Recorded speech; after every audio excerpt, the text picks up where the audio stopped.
All right, we're all ready, Mayor. Yep, it's still, okay, it's 7 o'clock. I'm going to call the meeting of Middleton Plan Commission for June 8th, 2021 to order. And the first item is the roll call. Is that going to be Kelly or Mark? Mayor Brar. Yep. Randy Bruce. Here. Kurt Paulson. Here. Alder Ramsey. Here. John Schaefer. Here. And Mike Slavish. Here. Everyone's Yeah. present. Jen Murray is no longer a member of the commission. Her term expires. Yeah. Thank you. And I'm still looking for a suitable replacement, ensuring that we have some sort of a gender equity. So, okay, so it's 7 o'clock and we're going to be on public hearing, and I'm going to call the public hearing for rezoning from B2 to PDDG. This is the threshold development group, prime urban properties, mixed use building 6230 University Avenue. Anybody who wants to speak either in favor or against this item? Anyone who may want to speak either in favor or against this item? And Mayor This is Brar, the- before you close the hearing, I do want to note we received a communication regarding this matter from Lori Morgan. Hanneman, I'm sorry, Lori Hanneman from Lori MDC. Hanneman, who Yep, spoke, yep. who wrote in support of the. Sorry, I lost my. I had my notes here. There. Okay, well, I in support of this development, so I read that. Exactly. Yes, thank you. Yeah, Yeah. Lori Hanneman, she's the president of Madison Development Corporation. So. Right. Great. Mayor, Yep. excuse me. Yes, Dr. Paulson. Yes, Uh, go ahead, sir. Yeah, this is Commissioner Bruce. I just wanted to note that I'll be abstaining from this item. All right, Randy Bruce is abstaining. So, all right. Okay, so, well, if there are no more takers, I'm going to close that part of the public hearing.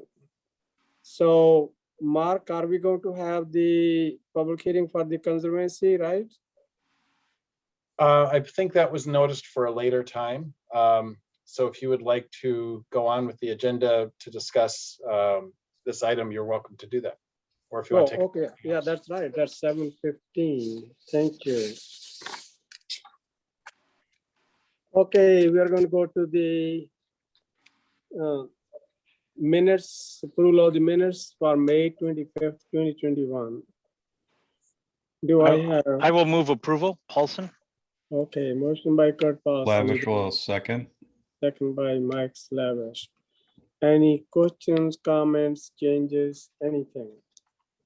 Okay, all those in favor of approval of the Plan Commission minutes for May 25th, 2021, say aye.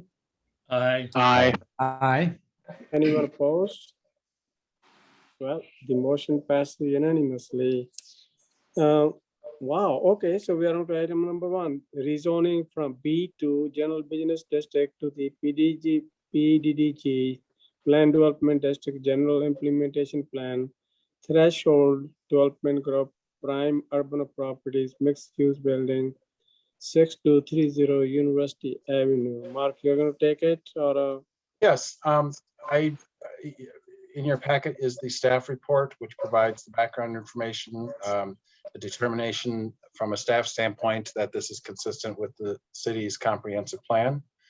I identified some of the issues that we saw with the GIP, as well as this also addresses the SIP as your next agenda item. And I had a series of recommendations on page 5 of the staff report, but I think you may wish to, at this point, give the developers a chance, the applicants a chance to speak if you wish. Mayor. Sure, yeah. So I would, what is the name of the developer? So Oh, Tyler is probably here. Tyler, would you I like don't know if to Tyler is. say anything or make a presentation or whatever you choose? Tyler, or I don't know. Actually, Tyler's my son. He's en route back from San Francisco. This is his father, Joe Krupp. Okay, okay, And Joe.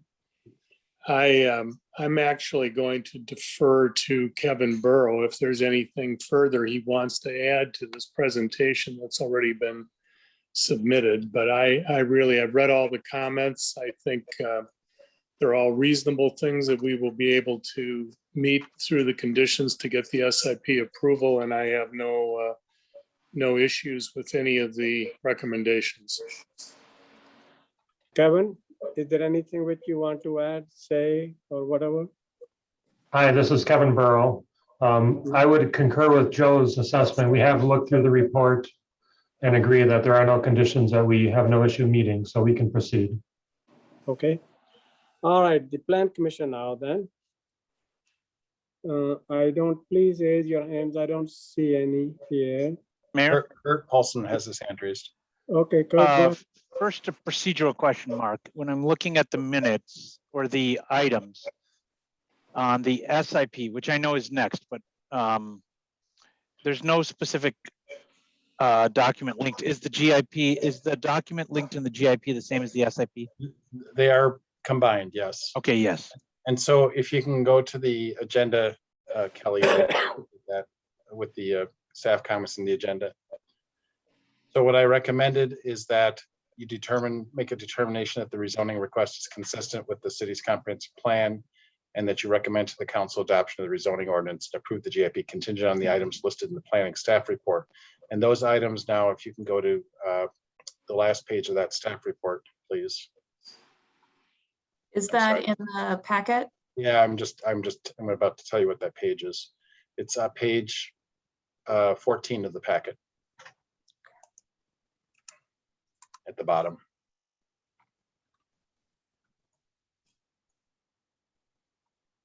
Okay.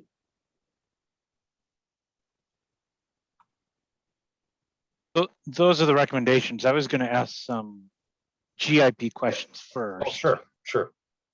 Go ahead. Which I don't know who's running if Kelly can pull up sheet C 1.1, which is the site plan. I guess at the GIP level, there's the question is there's two entrances off of University Avenue, right? One that goes directly underground and one that loops into the. I'll help you, Kelly. If you can refer to the page number of the staff report or the packet, that would really be helpful if you have that. If not, you said it was C 1.0. C 1.1. It's 22 out of 49 on that item. I didn't download the whole packet. It's page 36 of the packet, Kelly. Well, and I guess for Kevin Burrow, there's two entrances, and there we go. One goes directly underground, right, and the other goes into the surface parking and then loops around behind. That is correct. And the TIA has not yet been done. Is that correct? That is also correct. We are planning on doing that based on the direction we get from the city. So, and I think the TIA will probably show for both of those when you exit onto University Avenue to be right turn only. Probably. Yeah, well, that's one would assume, right? Yeah, those are the only GIP questions I have. I have some SIP questions, but we're not on that item. So. Okay. What Thank you. I would just add that we wanted to know whether you're okay with the two driveways. The parcel currently has two driveways because it's two parcels. Approval and endorsement of the two driveway configuration will help inform the TIA, the scope of the TIA. So it's kind of a chicken and egg situation. So well, but if we endorse the GIP as submitted, that includes two driveways. Correct. The TIA would be based on the GIP. Correct. It would, but if so, the TIA, the scope of the TIA would assume that there's two driveways serving the property. So that's kind of, we need to know whether you're on board with that. And obviously the approval of the GIP has to be contingent on satisfaction of the TIA. Well, the SIP can do that. to be contingent on satisfaction of the TIA and fulfilling all those recommendations that come up in the TIA. So what is the distance between these two driveways? And I guess the larger question is, I mean, given the commercial nature of this parcel, I'm fine with it for now, but as we do a corridor plan, we will want to do an access management plan as well and not have that many driveways that close to each other. So I'm not sure what Public Works thinks about it, but maybe Alder Ramsey knows. Can I make a comment? I got my hand up because Yeah, I did. see- this John, was go ahead. important to me last time when we saw this. It had only one driveway and it was so close to the intersection. And even though it isn't across, so where you see the surface parking lot comes out, you can turn both left and right there, but you turn into what's very close to the intersection. And I had big concerns about that. I actually appreciated that there was a second and main entrance to the garage underneath. So while there may be issues with the dual part of it, I had some serious issues with the only driveway being that one closest to the Allen Boulevard intersection. And I think this is a nicer solution personally. So Mark, would it go to Public Works or has it gone to Public Works or what do you think? The TIA will There's- be, Mhm. this, I'm sorry, go ahead. There's a requirement that how far apart these driveways can be, and I don't know Right. what that is. The TIA, well, the Public Works policy is to have one driveway per parcel unless there's a certain minimum spacing, which this does not meet.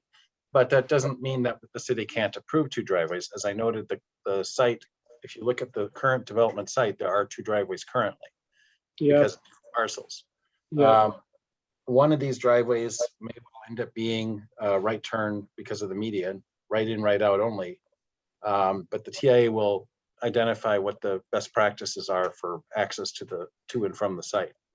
Public Works Committee approves the scope and reviews the TIA and the recommendations. That happens automatically. We asked the applicant, if you had to lose the northern, or I guess the western driveway going directly underneath, what would that do to the underground parking? I'm not sure you could get to all those stalls from that one garage in the back. No, we couldn't. There's about 7 foot of grade drop from east to west, and the driveway on the north serves the upper level parking and commercial grade parking, and the one to the west takes us to the underground stalls. Now, the one to the west is going to have the predominant traffic. That's where most of our stalls are. There's only 14 stalls on the surface of the eastern parcel, eastern drive with, I think there's 14 or 16 surface stalls. So the most heavily traveled one will be the westerly entrance. But there is no way to connect those two parking levels without having a separate access point Because of the grade. because of the grade, yes. okay, any other questions? Please raise your hands. Now, Mark, I have a question. This building is going to be 50, just 49.5 feet or 50 feet tall. So now our other building, at least I remember that we had a limit of 35 feet. So is there any issues here? I'm not sure what other building you mean, but our normal zoning, normal zoning standard is a maximum height of 35 feet in most of our zoning districts, but they're proposing the PDD zoning, which would allow a higher height. And Okay. in terms of issues, there was a shadow study that was submitted as part of this plan. And, as I highlighted in the staff report, it's a very limited amount of time when the shadow, basically in the winter for a short period of time, a couple hours, where there's some shadow cast on a few of the units to the north and, around the property. It's not as much as oftentimes one sees with a project like this because of some setbacks from the other units. So I don't think it's too bad. Yeah, I did look at the shadow. So, and also I did see that the height difference on the west versus the east side of it because of the elevation thing. Well, any other questions or comments? Can I follow up on that? Kevin, go as I see this, I'm looking at A 2.5. This is standard 11 feet residential construction, right? These are not Correct. differentially, yeah. Yeah, these are standard. And even the story with commercial is just an 11 and a half feet, right? Yes, that is correct. It just for people's benefit, residential is normally 11 feet, commercial is normally 14 feet. So it's a kind of a little smaller commercial space. Yeah.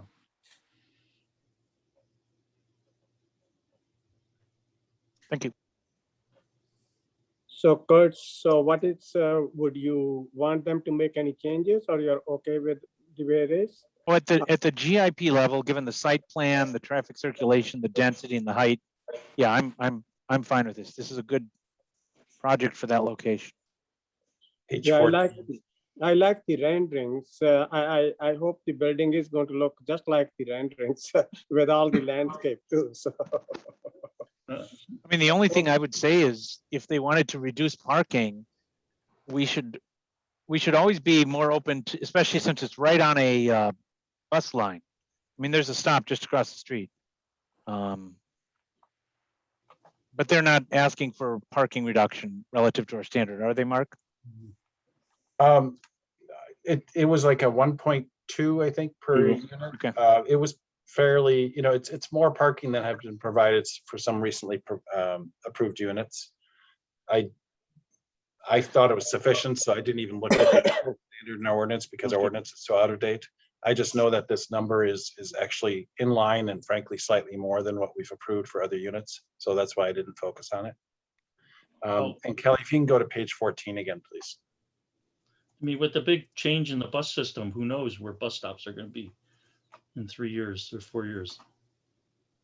Well, this will be a major transit corridor in the future. It's going to grow in importance. And the nice thing is it's near the intersection with Allen, which also has good bus service. So this is a very well-positioned redevelopment site for transit. No, I agree. I was just commenting when we saw some of the plans for the redo of the Madison Rapid Transit System, they were sort of eliminating Middleton from that equation. And so there was no decisions as the buses that currently come there, according to what I saw in that plan, would stop coming there and we'd have to work something new. So there's a lot more nuance to it than that. And we're going to have good service with an interconnectivity with the BRT. That's So I understand your concern and what's been reported, but it's not, we're going to have good connections to the transit system. Good. Yeah, we are working on it, John. I think you have a good concern. Okay, then I need a motion to approve. I'll make that motion to recommend approval to council contingent on the following as listed in the staff report. Okay. Unless you want me to read it all. Okay, second by then Elder Ramsey. Okay, any further questions or comments now? Okay, if there are no further questions or comments, I know Randy Bruce is abstaining. All those in favor of the motion say aye. Aye. Anyone opposed? So the motion passes. We are on to item, okay, it's 7:18. Yep. So we are going to go to the second hearing. public hearing. Yep. That is the rezoning from B to Plan Development District PDD, General Implementation Plan, the rezoning from B2 to Plan Development District PDD, General Implementation Plan, the Conservancy 2644 Branch Street. So I'm opening the hearing. Anybody who wants to speak either for or against? I don't see any raised hands. Mark or Kelly, do you see any? Don't see any either. Okay. So I will ask one more time, anybody who wants to speak either for or against the rezoning from B2 to Plan Development District, PDD, GIP, the Conservancy 2644 Branch Street. Now it's called Common Ground.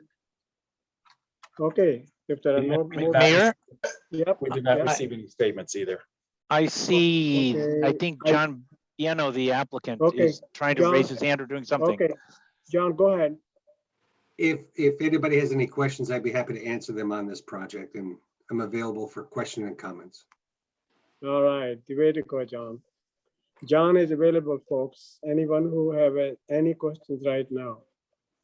Okay, I still don't see any raised hands, so I'm going to close the public hearing for rezoning from B2 to PDD GIP, the Conservancy 2644 Branch Street. And we're going to, it's not 7:30 yet, we're going to go to the item number 2 on the agenda, which is the specific implementation plan threshold development group, prime urban properties, mixed use buildings, 6230 University Avenue, just we were talking about a little while ago.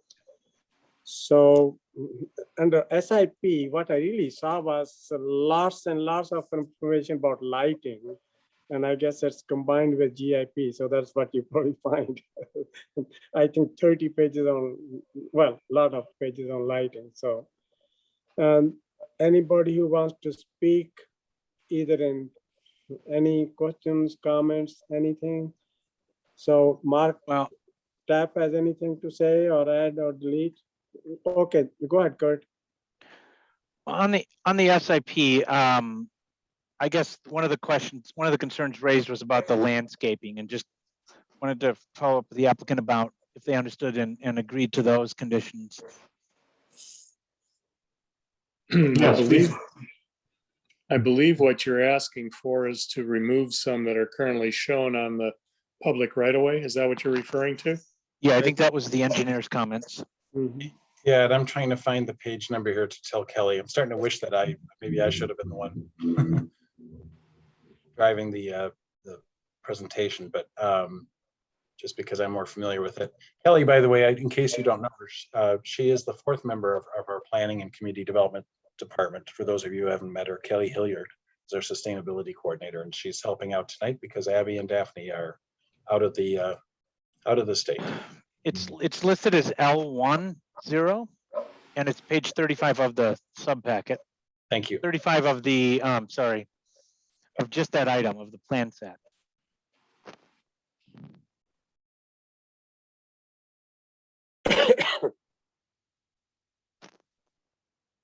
Well, I think the comments were listed on the actual diagram of the. Yeah. Yeah, in any case, it's that removal of the tree from the right of way. And so Kevin, you don't really have any issues doing that, right? No, we can remove those plants Okay. from the right of way. Well, and just to clarify, it's not that the city is opposed to them. We just don't want them shown on the plan and officially endorse them.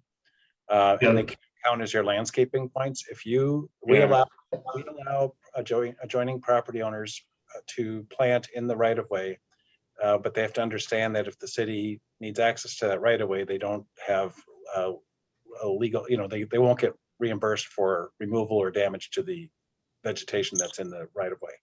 So you see this around the city where people have planted oftentimes between the sidewalk and the street, the curb, the terrace, and that the city does not prohibit that as long as you're not obstructing.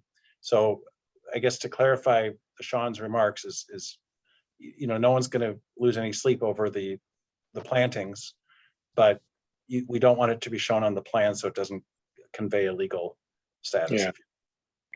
Understood. I appreciate that. We probably will choose to do some planting given the depth of that setback. It probably could use some additional landscaping with those conditions, understanding that they don't count for points or that you're not responsible for reimbursement. Yes, Elder Ramsey agrees with you and I do too. So Kurt, you have your hand up. Yeah, just continuing on the landscape plan. Thank you, Kelly, for finding it. The northwest corner of this parcel, that's shown in white on this landscaping plan. That's the existing tree cover. You're just going to leave that? Correct. That's Excellent. correct. Excellent. Thank you. I guess the only other question is in terms of the architecture, the color, how does this compare to your building across the street in the city of Madison? Well, it's oddly enough, it's kind of an inverted color scheme Yeah. from across the street. We have white brick and gray siding, and we have some metal wood-like transoms between windows. And this one is going to be more of a darker brick with lighter gray siding and some lighter gray aluminum panels. So I think it's going to complement it well, yet it's not going to just replicate it. I think it's going to fit in really well with it. Yeah, I drove by today and it looks like this would be a nice complement to that. Thanks. Okay, any further comments? Well, then need a motion to approve. Schaefer moves. Go ahead, Schaefer. Ramsey, a second. Okay, motion by Commissioner Schaefer and second by Commissioner Ramsey. Any further? Contingent on the staff comment. Right, correct. Understood. Absolutely. And can we also add contingent on approval of the TIA? I think you'd mentioned that, Mark. Yeah, and the reason I didn't mention it again just this time, because that was one of the contingencies of the GIP. Yeah. So That's I all. think, so what maybe would be good here is the motion that I recommended, or the staff recommendation was to determine the SIP is consistent with the GIP and recommend council approval contingent on, you could say, fulfillment of all GIP conditions, and then the additional Yes. items there. So That's exactly what I thought I said, Mark. Yes, that's yes. actually what I thought you said. too. Exactly what I said. Thank you, So what I- John. Thank you, Dan Ramsey. Okay, any further question or comments? I do not see any raised hands. All those in favor of the motion, approve the specific implementation plan of the threshold development group, prime urban properties, mixed use building, 6230 University Avenue, say aye. I Aye. Anyone opposed? Who had Motion- made the second? I'm sorry, Mayor. Second was Elder Ramsey. Okay, so Paulson and Ramsey. All right. No, John Schaefer. Schaefer. Or John John Schaefer Schaefer. moved it. Schaefer and Ramsey. Schaefer and Ramsey, yeah. Thank you. Okay, well, it's still not, we are going to go The to item CSM. number 3. This is the certified survey map for threshold development group, prime urban property, 6230 University Avenue. Mark? Yeah, this was very straightforward. Our staff comments were simply to approve the CSM. This is combining the two lots into one. And there has been, what I noted here is from our engineering staff is that they will begin working with the owner's legal team to release the unwanted easements across the site prior to recording. But other than that, we recommended approval of the CSM. with Okay, engineering staff comments. okay, any- Approval. all right. Okay, motion by Elder Ramsey and second by Mike Slavish. Seems pretty straightforward, combining Mark, two lots. Is there, Yeah, would go the ahead. CSM still be recorded even if the GIP is not? Yes. Okay. Because it's independent of the redevelopment. It helps the redevelopment happen, but there's no reason why it couldn't be. You couldn't fulfill that and adopt Right. the. It would just be a big B2 zone later. Exactly. Yeah. Okay. So this is to approve contingent resolution of engineering staff comments. I had forgotten that in my recommendation. Yep, that's included, so along with the engineering staff comments. Any, yeah, John, go ahead. I was gonna say, Mark needs a rubber stamp to just add that onto every single motion that gets made. Yes, Oh. yes, Normally we try Just to a have that in our presumption, you know? yes. Okay, any further question or comments? Well, I don't see any raised hands. So the motion is to approve the certified survey map of threshold development group, prime urban properties, 6230 University Avenue. And this includes all various engineering staff comments should be satisfied. So all those in favor of the motion say aye. Aye. Anyone opposed?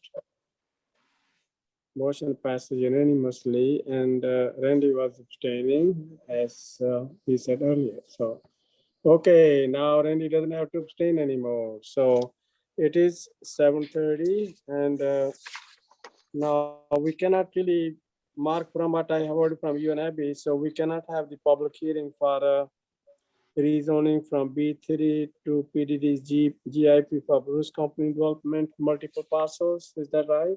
No, well, let me just double check the notes, but I thought we were still having the public hearing on what was noticed, but it has to be on specifically what they requested. So that is, I'm just double checking, but that was my understanding.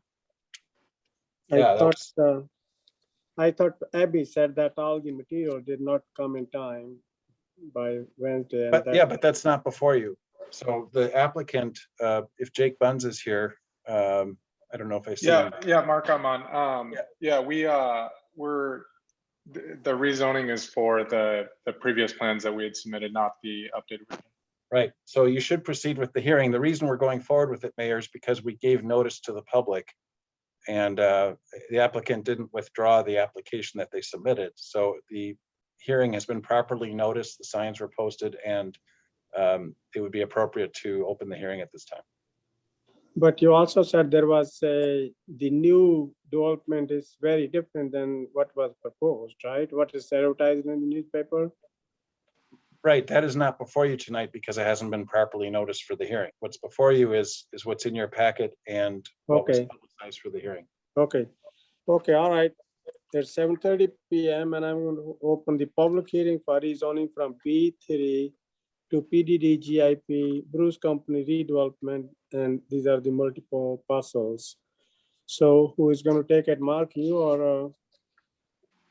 Well, I don't see any hands up. I guess you'd want to see if anybody wishes to speak during the hearing. Anybody wishes to speak, and I do not see any hands. We did not receive any statements either. I didn't receive any statements. Okay, all right. So anybody who wants to speak either for or against the rezoning from B3 to PDD GIP Bruce Company redevelopment, multiple parcels, you have an opportunity to speak at this time. Okay, I still don't see any raised hands, so I'm going to close the public hearing part, and we're going to go to item number 4.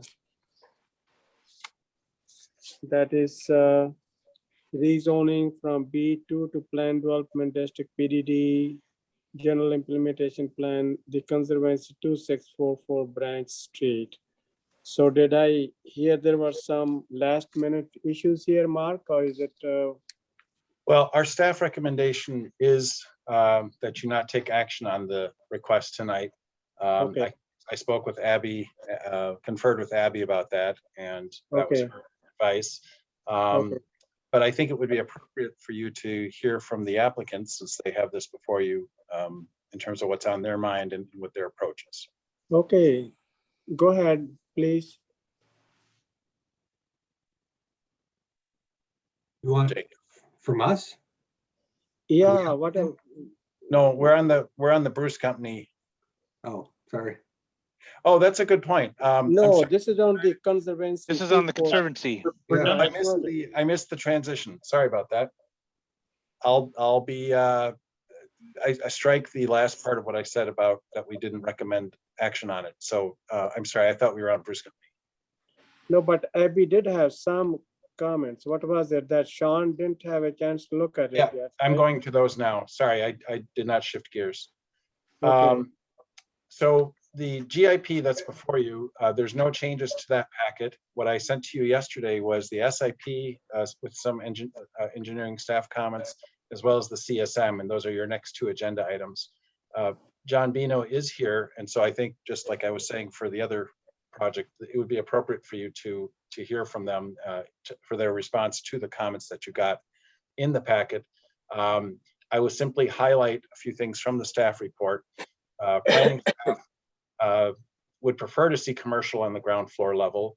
We're concerned about the elevated underbuilding parking, that creating monotonous building elevations along the north and east facades. There's a lot of interest in how this relates to the creek corridor, screening of the parking lot, slope protection, ensuring no floodplain impacts. And then we have a concern with the name of the project. That has been several city staff have raised that concern. So those are just some of the highlights from the staff report, but I think, like I said, it would be good to hear the applicant's response. John, go ahead. Good evening. Thank you for your time. I guess the first thing that I'd like to request is that you take what was submitted in the packet for the GIP and throw it away, because we had sent in a combined GIP SIP. So the information that's in your packet for the SIP was what was presented also for the GIP.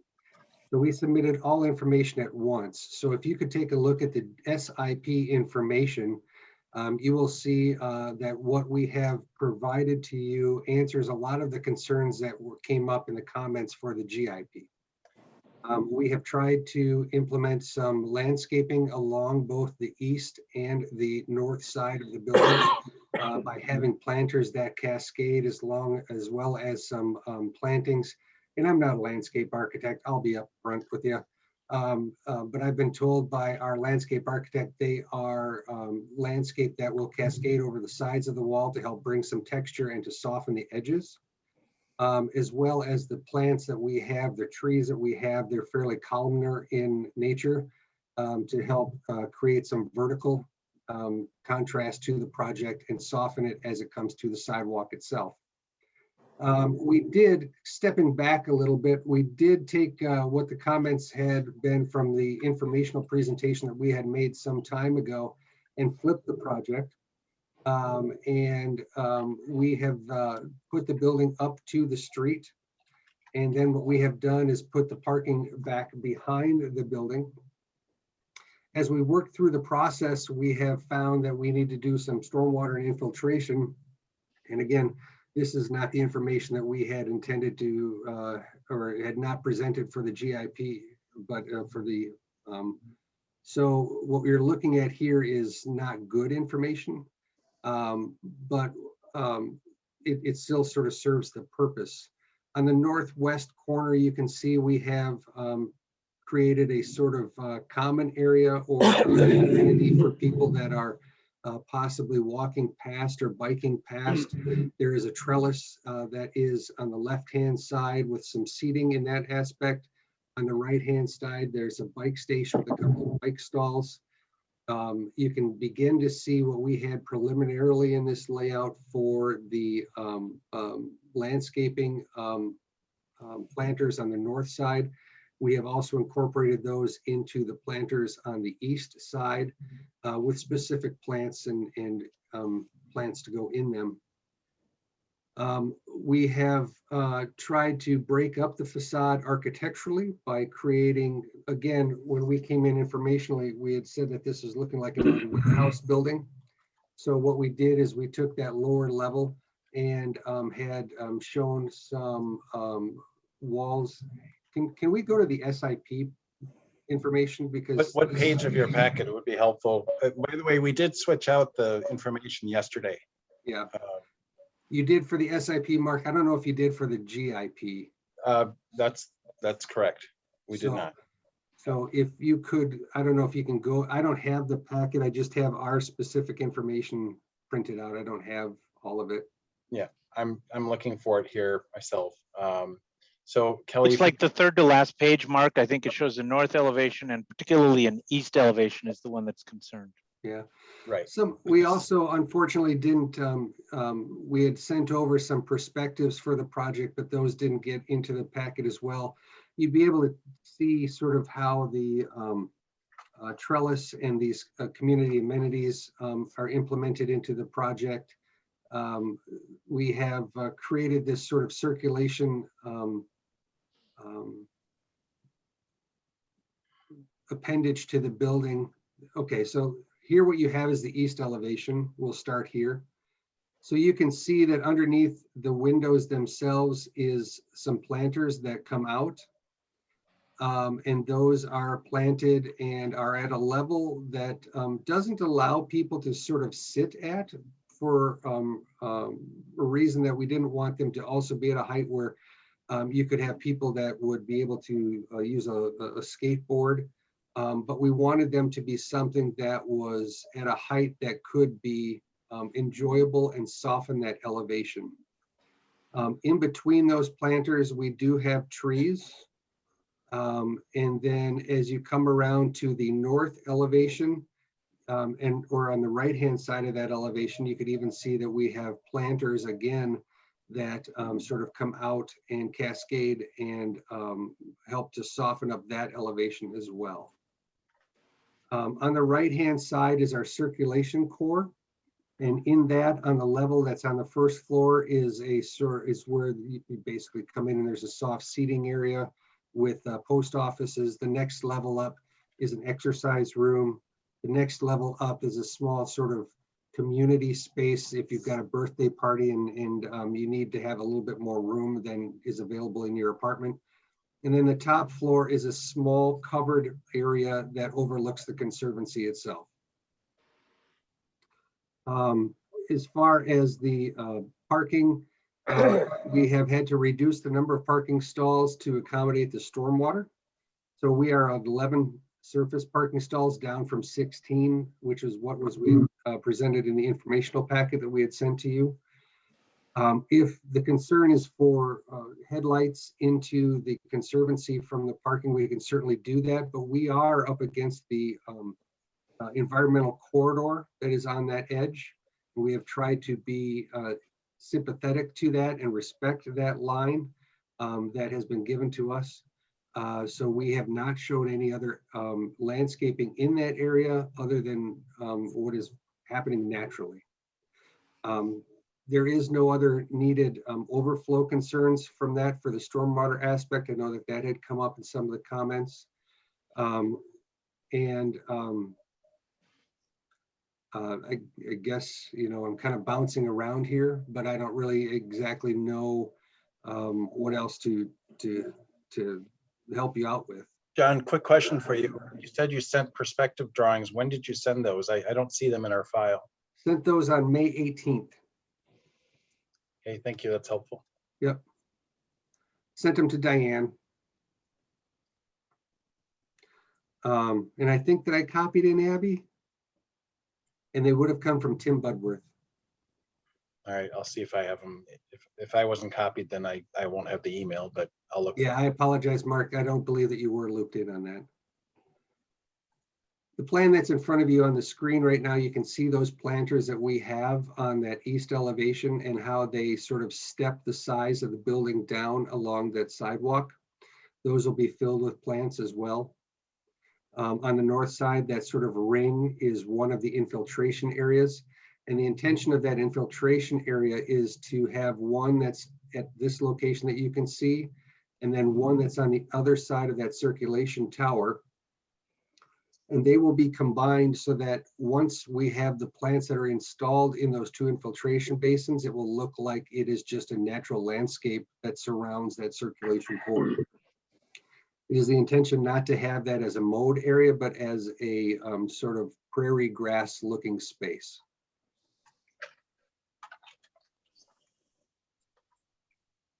Something that sort of accents and helps to enhance the environmental corridor that is to the west. Okay, so Kurt, you have your hand up? Kurt Paulson? Yeah, Randy does as well, so. Okay. But And then Randy, to make we'll start with the GIP questions. And actually, whoever's driving the bus, yeah, if you see on this site.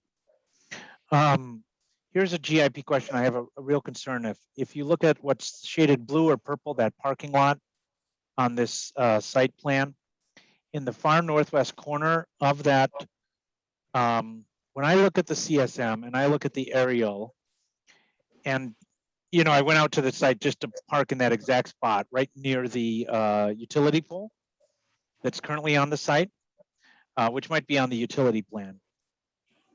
I am not convinced that this drawing.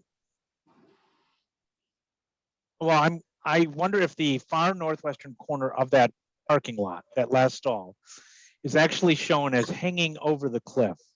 Because as you know, John, it's a very steep fall off into the Conservancy. And, you know, given where the ordinary high water mark is, I'm not even sure that the CSM, I don't want to say is inaccurate, but I have questions as to where the parcel boundary really is and how close that parking lot is to the parcel boundary, to the Conservancy. And I guess the follow-up question is whether it would be okay to refer this to the Conservancy Lands Committee for their opinion about having a parking lot that close to the slope. Does that make sense? I think so. I guess my response would be that, yes, we are pushing the corner of that northwest portion of the parking lot. The zigzag line that is an estimation of the environmental corridor is an estimation.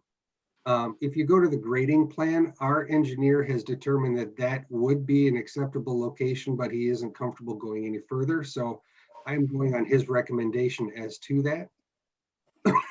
Excuse me. So I don't know how better to answer your question, Kurt, other than I'm going on the faith of the professionals that I've hired. Right, but if you look at sheet number C200, Kelly, I think it's the next one up.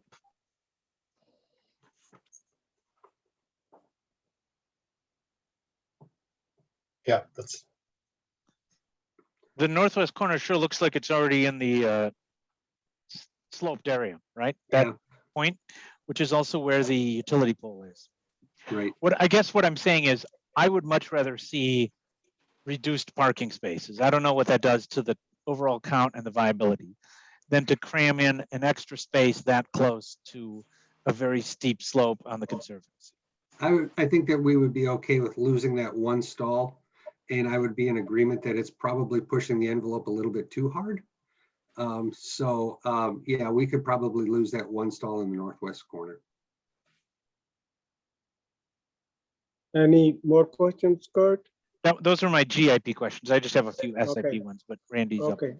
Randy Bruce, Randy? Yes, thank you. John, there's a number of comments about the exposed parking and its impact on Branch Street and Century Avenue. When we looked at this in concept review, was it the same setup? Were the elevations shown similar to how they're shown now? That's a good question, Randy. And the simple answer is that it's been a complicated and merry-go-round process. And what I mean by that is, as we started to get into the very good fine details of the grades of this site, if we brought in the parking to the lower level at the location that it is and dropped that building down so that the parking was truly underground, we were having people come in at approximately a 14 or 15% grade to get down, flatten out, and then have them come up at a 14 or 15% grade, which really just didn't seem reasonable. And then the other option, what we were looking at is if we didn't do access to the underground parking off of the south elevation, but came in at the midpoint on the west, what that would do. And again, we were starting to fight with proximity to the slopes, stormwater infiltration, grades, the additional gymnastics that would have to happen with having people get over an underground access point to the main entry to the building, which is that appendage on the northwest corner there. And again, with the losing of parking stalls, the additional asphalt, the grades, we decided that the best approach would be one that was more simple. And that was to take the building and raise it up only as high as we needed to have access into the underground parking at grade. And then everything sort of flowed at one level. But unfortunately, what that did is it put the building up a little bit higher because of that. Yeah, and the concern I think that staff has and I have is when we did that and then also moved the building up to the corner, it's not the friendliest interaction, right? For the public's perspective, walking along the sidewalk there. And if that's the process, or that's the solution that we end up going with, we're really going to have to be very careful with the architectural treatment and landscaping. Personally, I'd like to see. I'd like to have you explore a little bit more fully some options for pushing that building, either pushing that building down, or I don't know how other commissioners would feel, but I think even moving it back to its previous location might soften that impact on the street, although it has a further impact on the Conservancy. So I'll stop and listen to other comments at this point. So there's a Tim Critter as his hand up. Is he with the developer then? Tim? Yes, good evening. Can you hear me? Yep. Yeah, good. This is Tim Critter. I'm also with TJK Design Build. And John and Randy, for the most part, answered all of my comments. But if you recall, Randy, when we first looked at this project, and it was before you, a month and a half ago, the building was adjacent to the Conservancy and the parking was on the street side. And per the recommendation of this commission, and who we had met with that evening, we did that. We brought the building out to the corner. We presented it to the corner. We addressed the architecture for the corner, and thus we were able to put the parking, the surface parking behind the building adjacent to the Conservancy. There's some great issues back there, headlights, car parking, all that. It's going to be a non-issue in terms of people that are in the Conservancy. I'm not too worried or concerned about the grade. Someone talked about that northwest parking lot stall. If it kisses or touches the corner of that, we can make those adjustments in the SIP, certainly. But this is really the trade-off to move the building back to the corner, which as we interpreted was the city of Middleton's intent on this, and bringing the parking behind, which led to just an enormous complication of grading issues in trying to bring people into this building with the required off-site parking. I'm very much a fan of what John's created with the circulation core to this. It sort of creates a division in the site where you have the public celebrated side with the bike pump station and maintenance and all the beautiful soft landscaping that integrates with the edge of the Conservancy, which we will not be encroaching on, tying that back and around that tower, and then kind of back to the private side of our facility with the employee or the tenant and apartment user entrances. So I think the solution really speaks to what we heard from the commission. And I think there's a lot of these comments that I'm seeing both in the GIP and the SIP that are really sort of academic in terms of could be resolved with the staff at the next level as we begin to massage parts of the site plan and these elevations. It's unfortunate, it seems that a lot of the information, we made a very complete submittal on May 18th. And it appears to me, and I'm kind of a little bit on the periphery when it comes to the details of this, it seems a lot of this had just kind of sat on someone's desk and really didn't get into the commission's hands in time. And I think we're seeing a little bit of that result this evening, because this has been a very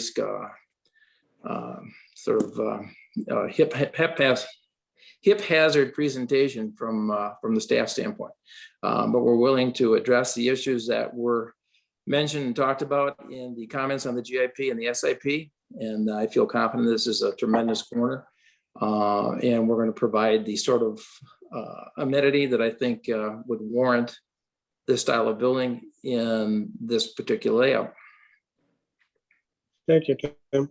So the next one is John Schaefer, followed by Kurt Paulson and then Randy Bruce. Yeah, thank you. I think there's a much better plan. Randy, I hear your concerns about the front. I have those concerns too, but I wouldn't weigh the street traffic on the sidewalk against the Conservancy traffic. And I think it's better to find a compromise on the street than to sit there and talk about issues of shoving it back towards the Conservancy. I think this plan went a long way towards helping alleviate my concerns about the Conservancy. part of it. It doesn't mean your concerns are not valid on the street, but I wouldn't make that the number one priority to me of having street traffic. You know, people walking on the street and driving by as being the definer of what fits the corners. Thank you, John. Next one is Kurt Paulson and then Randy Bruce. So I'm not sure if this is for Tim or John, but I mean, to follow up on Tim's comments, I would much rather just let you get away with as few parking spaces as you think you absolutely need as surface stalls, since you have underground parking for the tenants. Usually as part of a PDD, we don't require mandatory minimum parking. Let the developer see how the market works in terms of, right? It's not like people are going to be parking on Branch Street anyway. There's not a lot of parking there. I think that would alleviate the concerns, is just knock off as many stalls as we need on that west side of the parking lot to kind of preserve the Conservancy. Now, I realize that, of course, a lot of people are currently parking on this parcel, even though they shouldn't be. But, you know, there is going to be a Conservancy parking across the street eventually. But I don't know what the rest of the commission thinks about letting them go down even fewer than 11 surface stalls. You have 36 units in the building, right? And 30 underground parking stalls. So you'd need at least probably 6 surface. At a minimum, you know, we'd like to have a few, just if nothing else, for visitors. So, I mean, we could probably lose that one stall, as you had suggested, Kurt, without too much ramification. Losing much more begins to make things complicated, is a nice way to say it.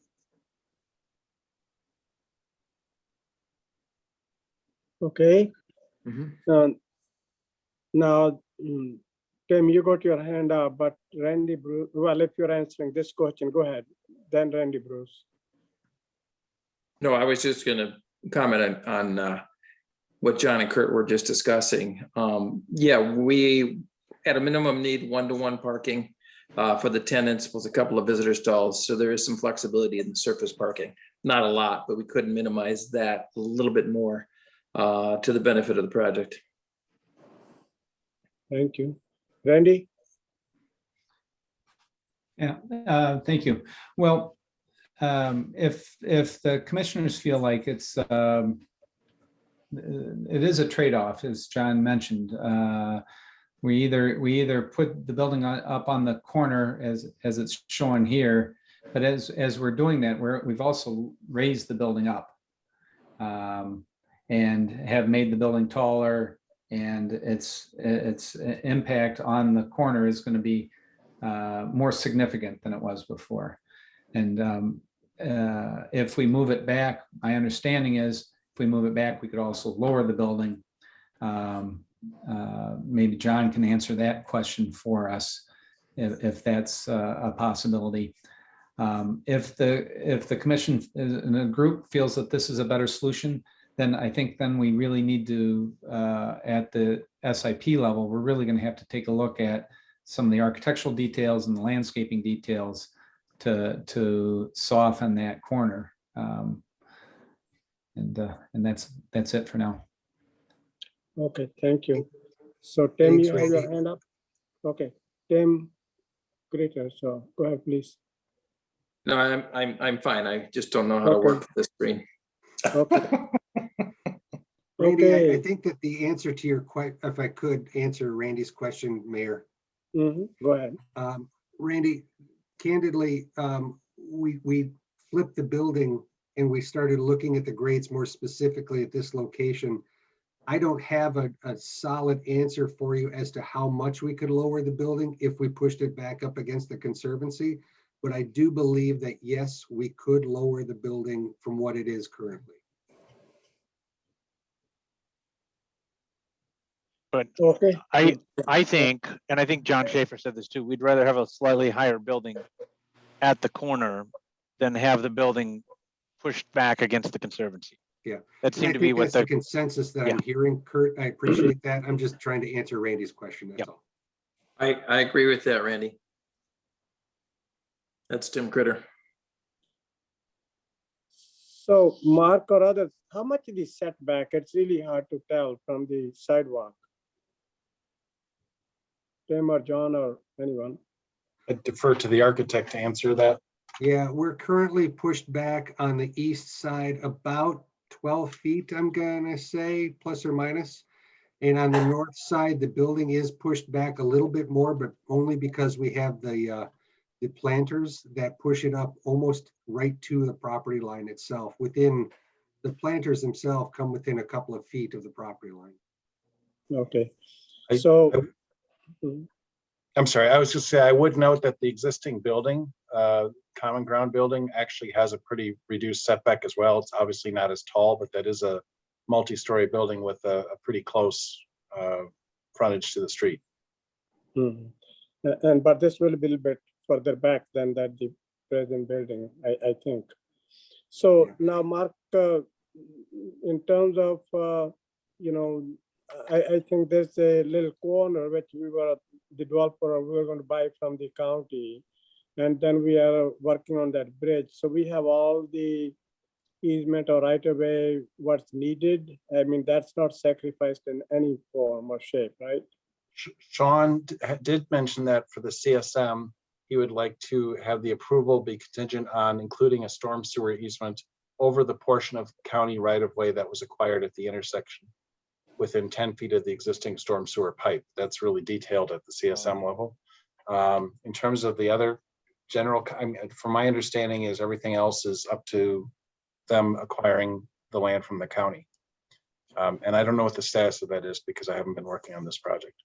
Yeah, well, there are two questions. One is acquiring the land. The second is, from what I understand, that that bridge is going to be rebuilt, and we had needed, it will be wider. So did we need any more space from this side to enable that bridge to be built? No, my understanding is the bridge is fitting entirely within the existing county right of way. Okay, that's good. That's good. Okay, Tim, you have your hand up?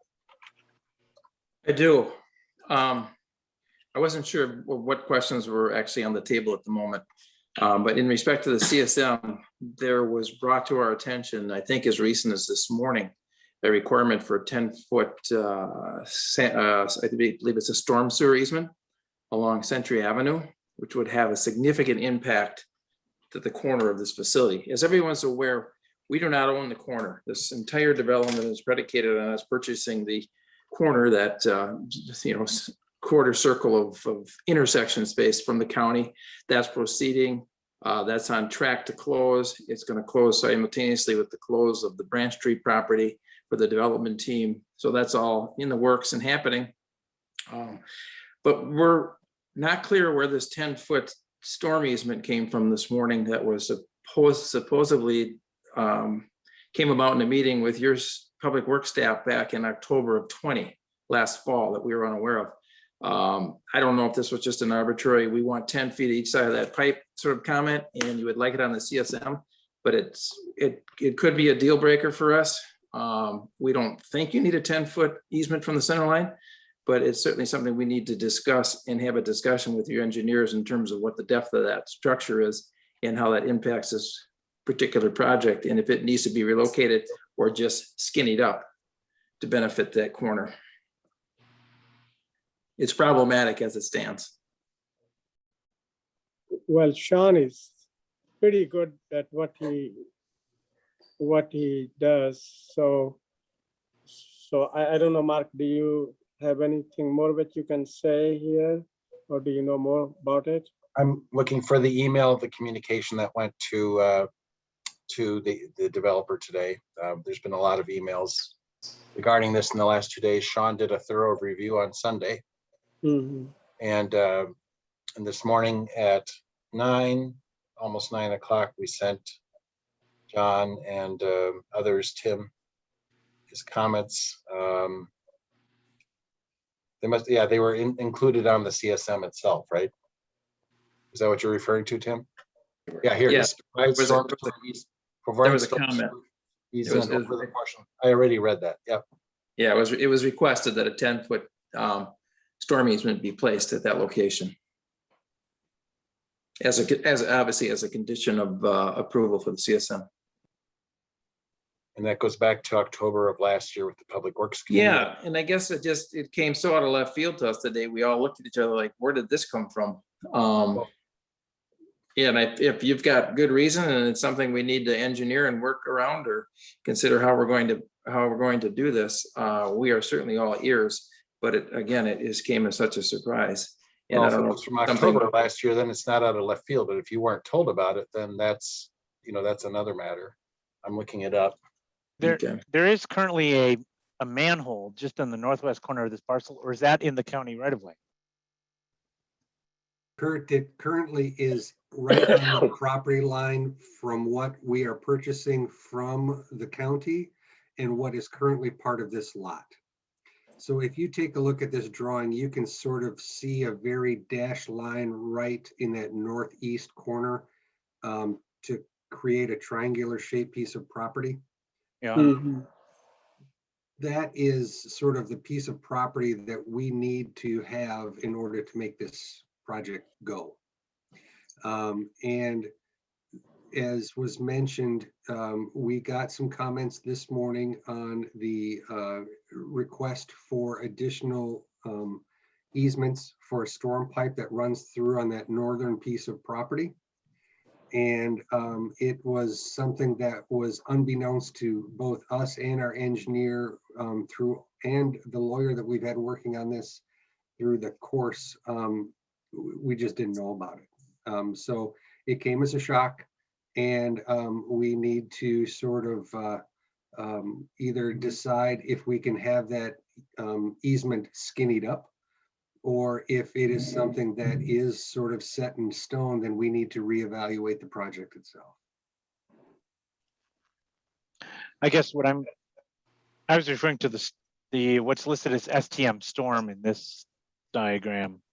Yep. Sanitary is closer to the eastern side. Yeah. Yep. The storm, it's a 24-inch storm, so it's sizable. And my understanding is that it is fairly deep, but we don't know if that means that we have to have a 10-foot easement, or could we get away with a 5? And I have not had the opportunity to talk to anybody about that. Well, that should not affect the GIP and the SAP stage. It's just at the CSM stage. We almost always approve a CSM contingent on resolution of engineering staff comments. So that would be the big one. Correct. The GIP, none of this is germane to the discussion. I mean, we've sort of bounced back and forth between information that's pertinent to the GIP and the SIP, but really, as you know, the GIP is the third sort of 30,000 foot view. And I think that we have sort of answered the concerns of the Planning Commission and the city as far as what we believe the sort of agreement would be to have an agreeable project to move forward. Now, do we have the information that would be agreeable to get the SIP? That's probably up for some debate. And then as well as the CSM itself, there's obviously some things that we've just discussed that still need to be worked through. But getting back to the topic at hand, and that's the GIP that we're talking about right now, I think that we, my opinion, I believe that we have presented a project that has the information that would be something that could be agreeable to the city and to the developer, and we would look for your approval. Okay, Tim, you have your hand up. Tim? I'm sorry, was there a question on the table? Yeah, you have your hand up, but I don't know whether it's just from the past or if there's. I think I'll just stop using that feature and just Okay. interrupt when I need to talk. Okay. No, that's fine. Please go and use that feature. Okay, so are we ready to make any motions to approve the GIP for the Conservancy 2644 Branch Street? I'll make a motion. Well, before we make the motion, John, you're also okay with changing the name? You're muted. Sorry, I had to find the button. Yeah, we are open to changing the name to what? That's been another merry-go-round of conversation, but yes, we are open to changing the name. Well, hopefully we can find some common grounds. Yeah. Oh, Randy, Moonshot, please. wow. I had to wow, get that wow. in there. I'm rather fond of calling the project the Trailhead. Anyway, you can work it out. You got these Or 5 comments here. Quick Trip West. Okay, The moving villas right at along. Quick Trip, no. Branch Street Okay. Retreat. The Branch Street Retreat would be an interesting name. Going way back in time. I'll make that motion to recommend approval to council of the GIP contingent upon the 4 items listed here, changing the name, 5, sorry, TIA, stormwater plan, direction of the applicant to enhance the visual interest, resolution of engineering staff comments, and allowing the developer to remove that one or as many parking stalls as needed to avoid conflict with the environmental corridor. Okay, need a second? Ramsey, a second. Okay, second by Elder Ramsey. Any further questions or comments now? Okay, so I do not see any further raised hands. So the motion is to approve the rezoning from B2 to Plan Development District, PDD, General Implementation Plan for the Conservancy 2644 Branch Street. All those in favor of the motion say aye. Aye. Aye. Anyone opposed? So the motion passes. We are on to item number 5, specific implementation plan SIP, the Conservancy 2644 Branch Street. So are we going to do something on this one, or are we going to wait?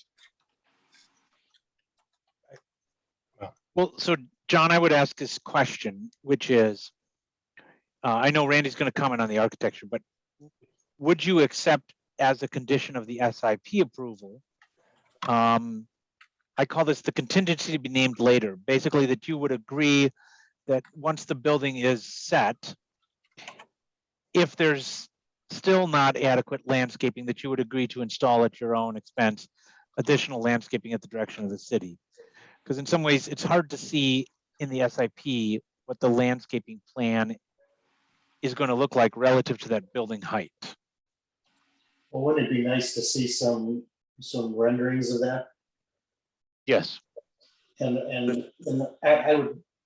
I guess I would be more comfortable voting SIP after I've seen a little bit more visual. I'm not really comfortable at this point. The short answer for Kurt is the answer is yes on the landscaping requirement. Okay, so Randy, Bruce, and then Tim. Randy, go ahead. Well, Tim and John, what if the 10-foot easement is a requirement? What happens to the plan to accommodate that? John, may I step in? Yeah, great. Yeah. You know, I thought long and hard about that today when I was driving back from a meeting, and I had heard about this, and I had an 1.5-hour drive back to Madison. The building shortens up.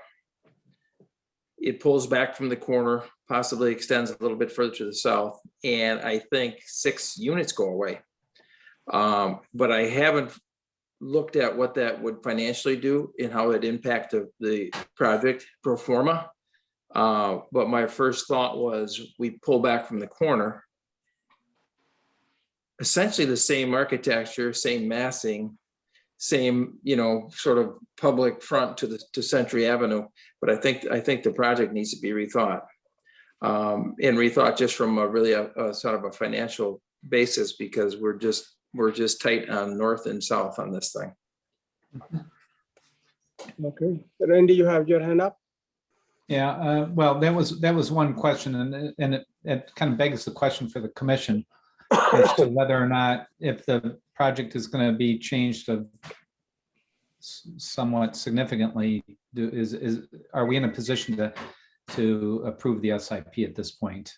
I would actually think that, you know, John and Tim, if it's okay to defer it, I think, I guess, do you agree? I mean, if there's going to be big change, so it doesn't make any sense to prove something.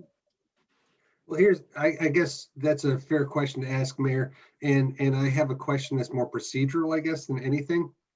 If we were to, because we're also up against a financing point on this project as well. So, and I don't mean to belabor the details of it with the Planning Commission, but my question is this. If we were to table the project, would we need to re-notice the public hearing if you took it up at another date? Or would it have to be noticed again? No, the public hearing was for the GIP, and the recommendation from the Plan Commission was to approve with the contingencies that you heard listed in the staff report, and the additional one regarding the parking, surface parking. That will go to the council next Tuesday. Okay. So, But regarding the SIP, which should have been noticed as well, Mark, or am I wrong? the hearing is specifically on the GIP. So So the SIP does not get a public hearing, or? no, Okay, it's not required to. okay, Because the GIP is in essence a rezoning. And so Exactly. rezoning always needs a public hearing. But the SIP is closer to design review. Right. So So- as long as it's consistent with the zoning, it doesn't need a public hearing. okay. Your, So- And if we were to change unit counts and some things of that nature, it's still going to fit within the GIP zoning code that's just been established?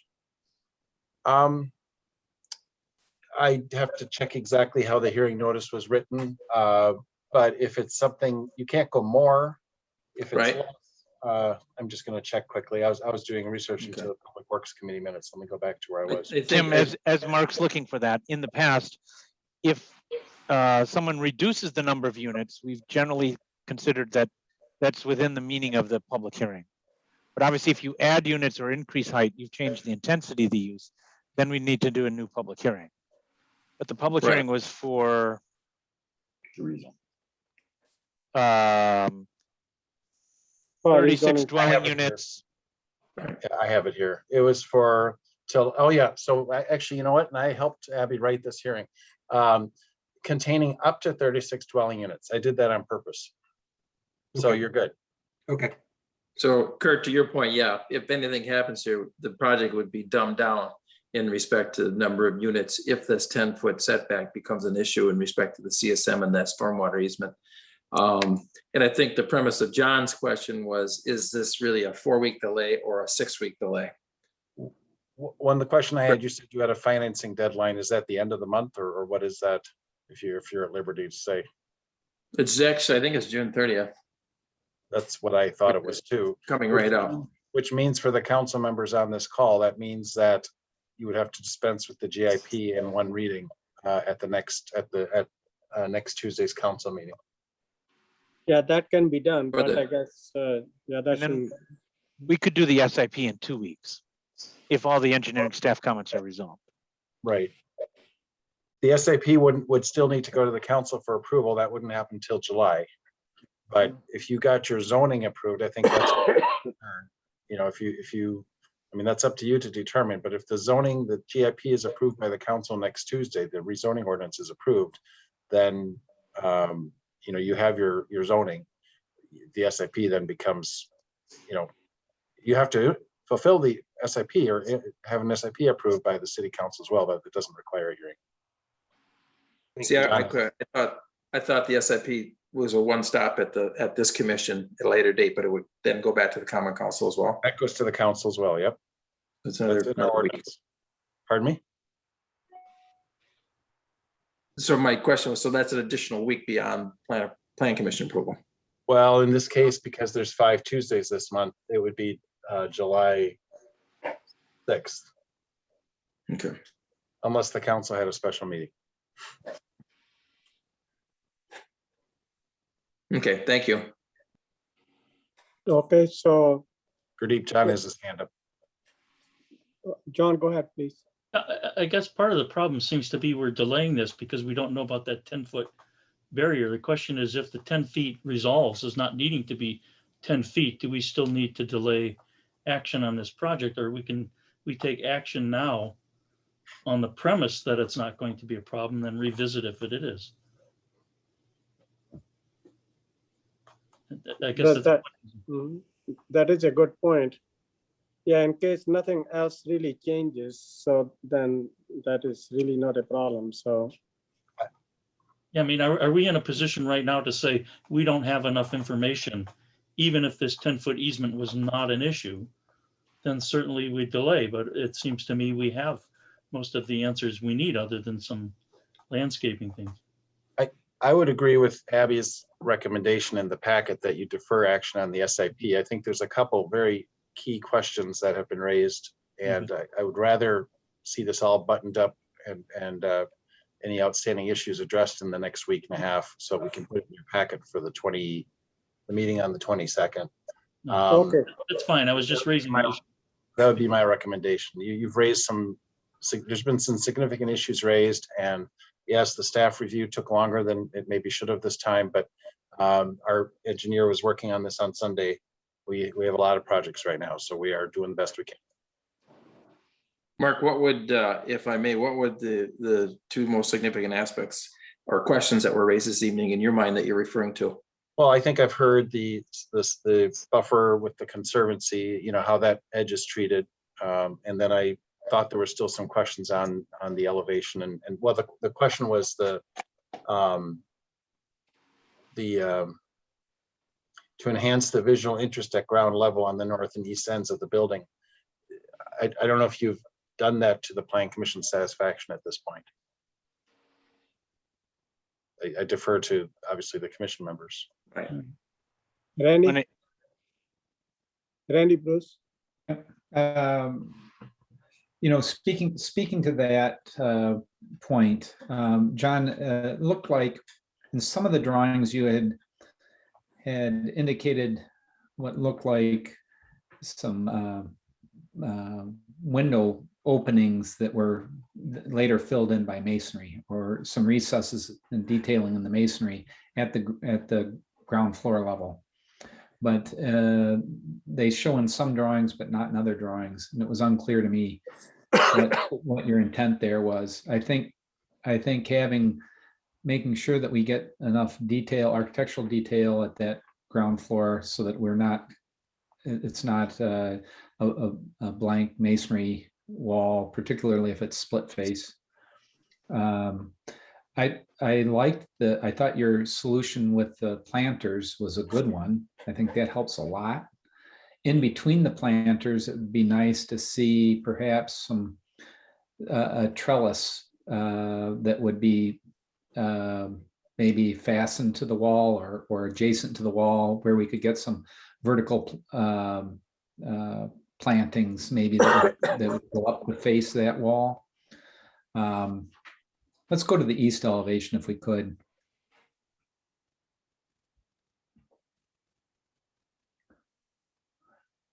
So here's in other drawings, you did have those kind of that masonry detailing at the first floor plan or the ground floor plan indicated, but I don't see it on this drawing at all. But I think having some vertical landscape elements between the planters would help a lot as well, to break up the mass of the building.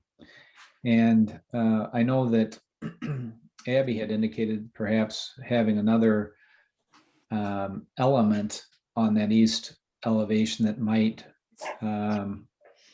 break up that facade. And I'm not sure if that's necessary, but I would suggest, at least, John, maybe considering taking a horizontal band at the top of the brick level, at the top of the third floor there, I guess, and running that across, maybe giving us a break in color on that siding, just to give a little bit more visual interest to that. Yeah. Study it, see if it's successful or not. Okay. And again, I'm sorry. Go ahead. And then if we could, we really need to do the same thing on the north elevation. We've got the planters, but we've got areas where we don't have the planter. And I think getting enough landscaping, vertical landscaping there, and we don't have a lot of room. So it may need to be something that where we use the building or a trellis or something to help get some vertical form to it. Yeah. One last comment, and I think with the hot weather, everybody could understand that getting some shade trees up along the sidewalk would be important. I don't know if the city requires or can ask the developer to install trees in the terrace, but having some terrace trees would help pedestrians along both streets there. Those are my comments. Okay. Yeah, so Randy, the city does require those trees on terraces, so that's not an issue. So, okay, so we are probably not ready to approve. Then, Mark, is that you want? So, John, and so what would be you want to give them the time schedule? So, City Council can waive the second reading for the zoning. That is the important thing, right?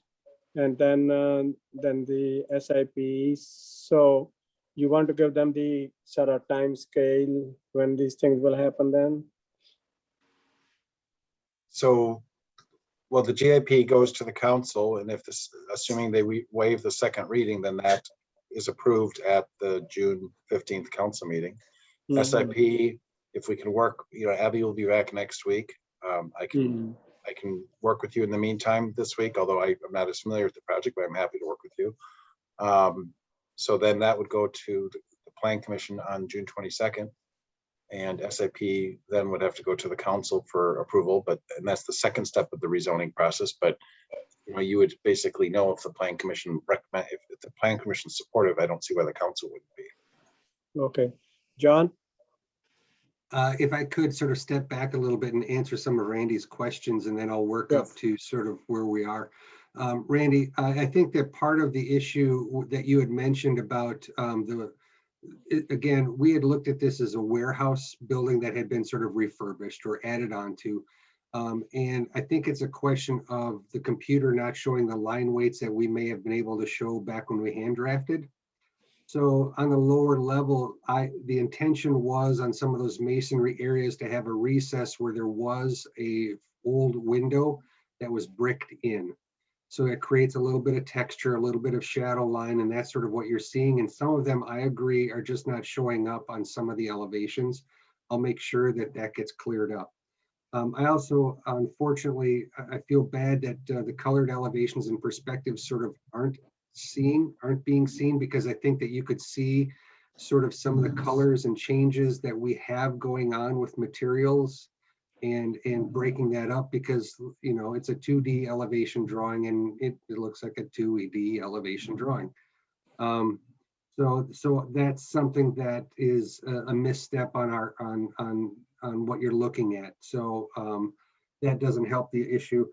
As far as on that east elevation with the planters themselves, if you looked at the landscape plan, you'd be able to tell that in between those planters, we do have trees that sort of go up. And as I tried to mention earlier in my presentation,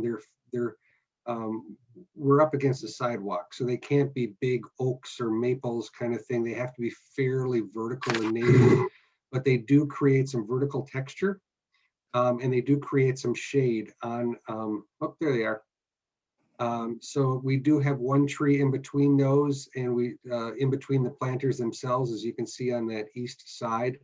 And as far as on the ground level itself, we've taken out the ground cover all the way out so that it isn't just a sort of small piece of glaze. There's a little bit of texture on the ground level itself. So I think that we're close. I think that a lot of the comments and concerns you might have are sort of in there. It's just that they might not be readily accessible or visible. Thank you, John. I don't know if this is, if we're gonna have the SIP come back at a later time, but if you could also coordinate the street tree locations with the city and indicate those on the landscaping plan, that would be helpful. Yep. I did notice the trees in those in the locations on the east side, and I think that that is going to be great. But those are deciduous trees, I believe. So, Correct. Half the year there's not going to be much there. If you can think through that a little bit more in terms of your landscaping plan to see what we can do to help break up that wall plane, I'd appreciate it. Sure. Okay, Kurt Paulson. Well, I was just going to say for John and Tim's benefit, council's approval or disapproval of an SIP is not the same kind of discretionary review as it is for a rezoning request. So if you submit an SIP that is generally consistent with the GIP, the burden is that they should generally approve it. And that would give us the 2 weeks to kind of fix the challenge, deal with the architectural issues and the landscaping issues. I see now that you have some rhododendrons and others in that between the box. I just noticed Susan West, Alder Susan West on the call, and can I ask her to speak from the perspective of the Conservancy Lands Committee about their perspective on this project? Susan? I don't Yes, see thank her. you. I would like to see this referred to Conservancy lands. I know they're very concerned about the impacts of buildings on the Conservancy, and this is going to be right on it. And I myself, having been down there the day after the flood, seeing the amount of water coming through there, want to be sure everything is safe and not at risk of being damaged. But I think it really does need to go to Conservancy lands and let them comment on it. Not so much, not necessarily for the rezoning, but for the SIP. The other thing, I serve on Public Works, and I'm not 100% sure, but I think in terms of the sanitary sewer, it does go down this side of the hill from the west part of Middleton. And then for some reason, it makes a right angle turn. And I know it does do this and go into the Conservancy and behind the houses on the north side of Century. So that might be impacting why that easement needs to be so large. Does that make any sense? Okay, well, thank you, Susan. So do we need a motion to send it to number one, to defer it, send it to CLC? And Well, and does CLC normally, Susan, weigh in on the stormwater management plan at the Water Resource and Management when it's right near the Conservancy? No, not the stormwater. I'm just trying to clarify why that easement is so big. And if it's the stormwater or not the stormwater, the sanitary sewer is going across, coming down Century Avenue to the east and then making a right angle turn to go north. You've got a little bit more than just a line going through there that would continue across Branch Street. This, I believe it's a storm. It's not a sanitary. Yeah, I was going to confirm that too. That is accurate. It's a storm sewer? Yeah, it's not the sanitary. Okay. So the sanitary goes across on the other side. Correct. Okay. Then that's less of a problem. But we have, in terms of weighing in on proposed construction, the Jeff Strobel building up on Pleasant View Road on top of the hill. We did look at all of that. And when is your next meeting? It's the fourth Wednesday of the month. It would normally be on the 23rd, which is the day after the next plan commission meeting. Right. I think this is more important for the GIP, the SIP, I'm sorry. Yeah, but they want to do the SIP on the 22nd. Okay. Susan, if I could ask, is the concern about the ramifications of a development to the Pheasant Branch Creek? Yes. Okay, if it's any consolation, what we're proposing is less hard surface than what's there right now. And we are handling our stormwater on site before it goes off. Whereas right now, it's just a, lack of a better way to put it, it's a big sheet of asphalt that just sort of runs off. Right. I think she was also concerned with the visual impact. The visual impact. But too. Susan, we've moved the building away from the Conservancy and closer to the street. Right. So I guess I would be interested in knowing what sort of landscaping might go on that side too. If you, in terms of trees to perhaps block the view of the building. have you seen the landscaping plan, Susan? No, I haven't. Well, in Conservancy, there are a lot of trees. I was actually there just a couple of days ago. Then, Susan, are you done? Well, I just want to be sure there'll be plenty of trees. Oh, okay. And I think if we bring it back to the SIP on the 22nd, Susan, if you would like to participate, and we've asked them several questions about the landscaping, and yes, I'm sure they'll take your I comments will in consideration when they come participate. back on the 22nd. I'll be glad to participate. Would that be a fair way to handle it? Yes. Okay. Okay. And I might point out, and really kind of to dialing back to Kurt's concerns, if we reduce the amount of surface parking on the backside of the building, we are approaching that zigzag Conservancy line as that is gospel. We are not encroaching in there. We are not treading in there. We are not offsetting in there. We are not staking in there. We are not moving a single piece of vegetation. Okay, that's reassuring to hear. Excellent. Especially since a lot of the vegetation isn't on your parcel. Yeah, Right? yeah. That's all. That's completely correct. I mean, you could spend a month in there cutting down all the junk box L and everything, but we have no intention on changing that Conservancy slope and that Conservancy. Okay, that's good. Now, Okay. I'm speaking also, there is another development that took down an oak tree on Conservancy land and was not willing to replace it, so. Okay.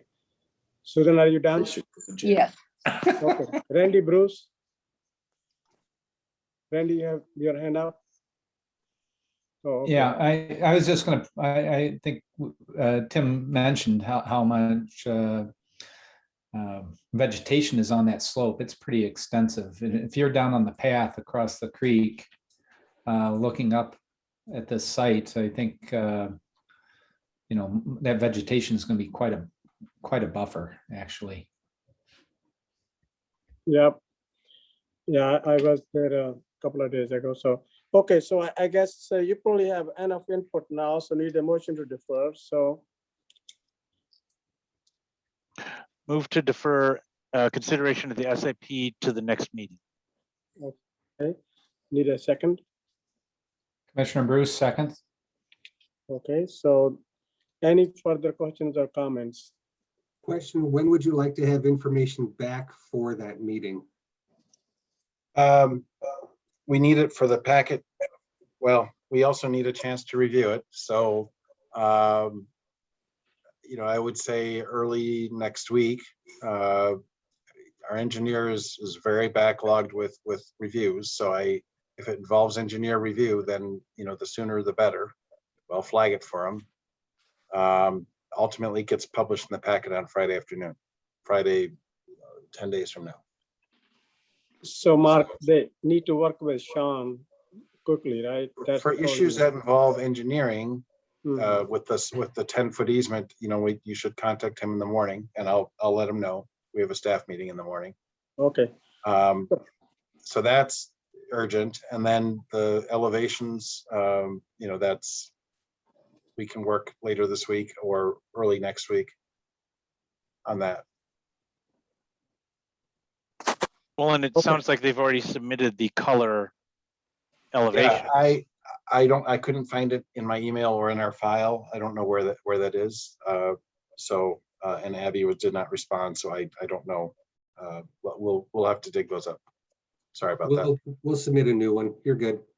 okay, excellent. Okay, so the motion is to defer the SIP for the Conservancy 2644 Branch Street. All those in favor of the motion say aye. Aye. Anyone opposed? So the motion passes. We are on to item number 6. Mayor, Which same is- motion, move to defer until the next meeting. Yes. Okay, number 6 is certified survey map for the Conservancy 2644 Branch Street. So do we, yeah, go ahead. Mike? Slavish second. I move to defer to the next meeting. Okay, so any further, you guys, John or Tim, need any further input? I guess you got plenty of input now, right? Okay, all right.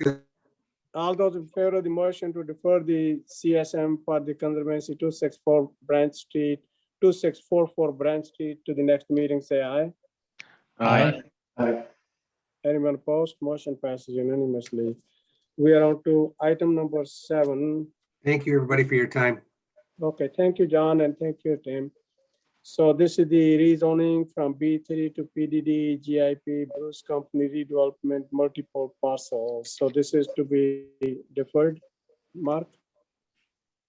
Well, as I was starting to mention earlier, I think it would be appropriate for you to hear from the applicant about what their thoughts are right now, given that they applied for one concept originally. You have the hearing on that. There was no public feedback, and what they're thinking now. I think that would be appropriate, but Okay. otherwise, we simply suggested feedback to the applicant. Okay, all right, so applicants, you guys are up. Yeah, hi everybody. It's Jake Buns here with T-Wall Enterprises.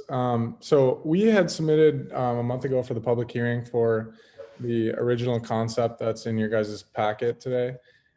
We had a meeting with city staff and some other members. I think it was 2 weeks ago now, and they had made some comments on our project and stuff they would like to see. And the majority of those comments fell in line with additional public space and varying building heights, because we had five-story buildings. But so we addressed those comments and we resubmitted our packet last Tuesday, the day after Memorial Day. And I guess because the building heights changed, we were unable to have that submittal in this, in what's in front of you guys today, because we would need to send another public hearing with the varied building heights. But I'd love to hear your guys' feedback on our submittal that we have today. With that being said, I'd be happy to show you our updated submittal with the additional public space and the varying building heights. But I guess I can start off.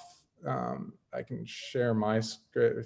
If I could share my screen. I can show you some differences that we've made between the old submittal and the updated submittal. If Kelly or Mike. Are you kind of asking for a concept renewal for your new submittal then?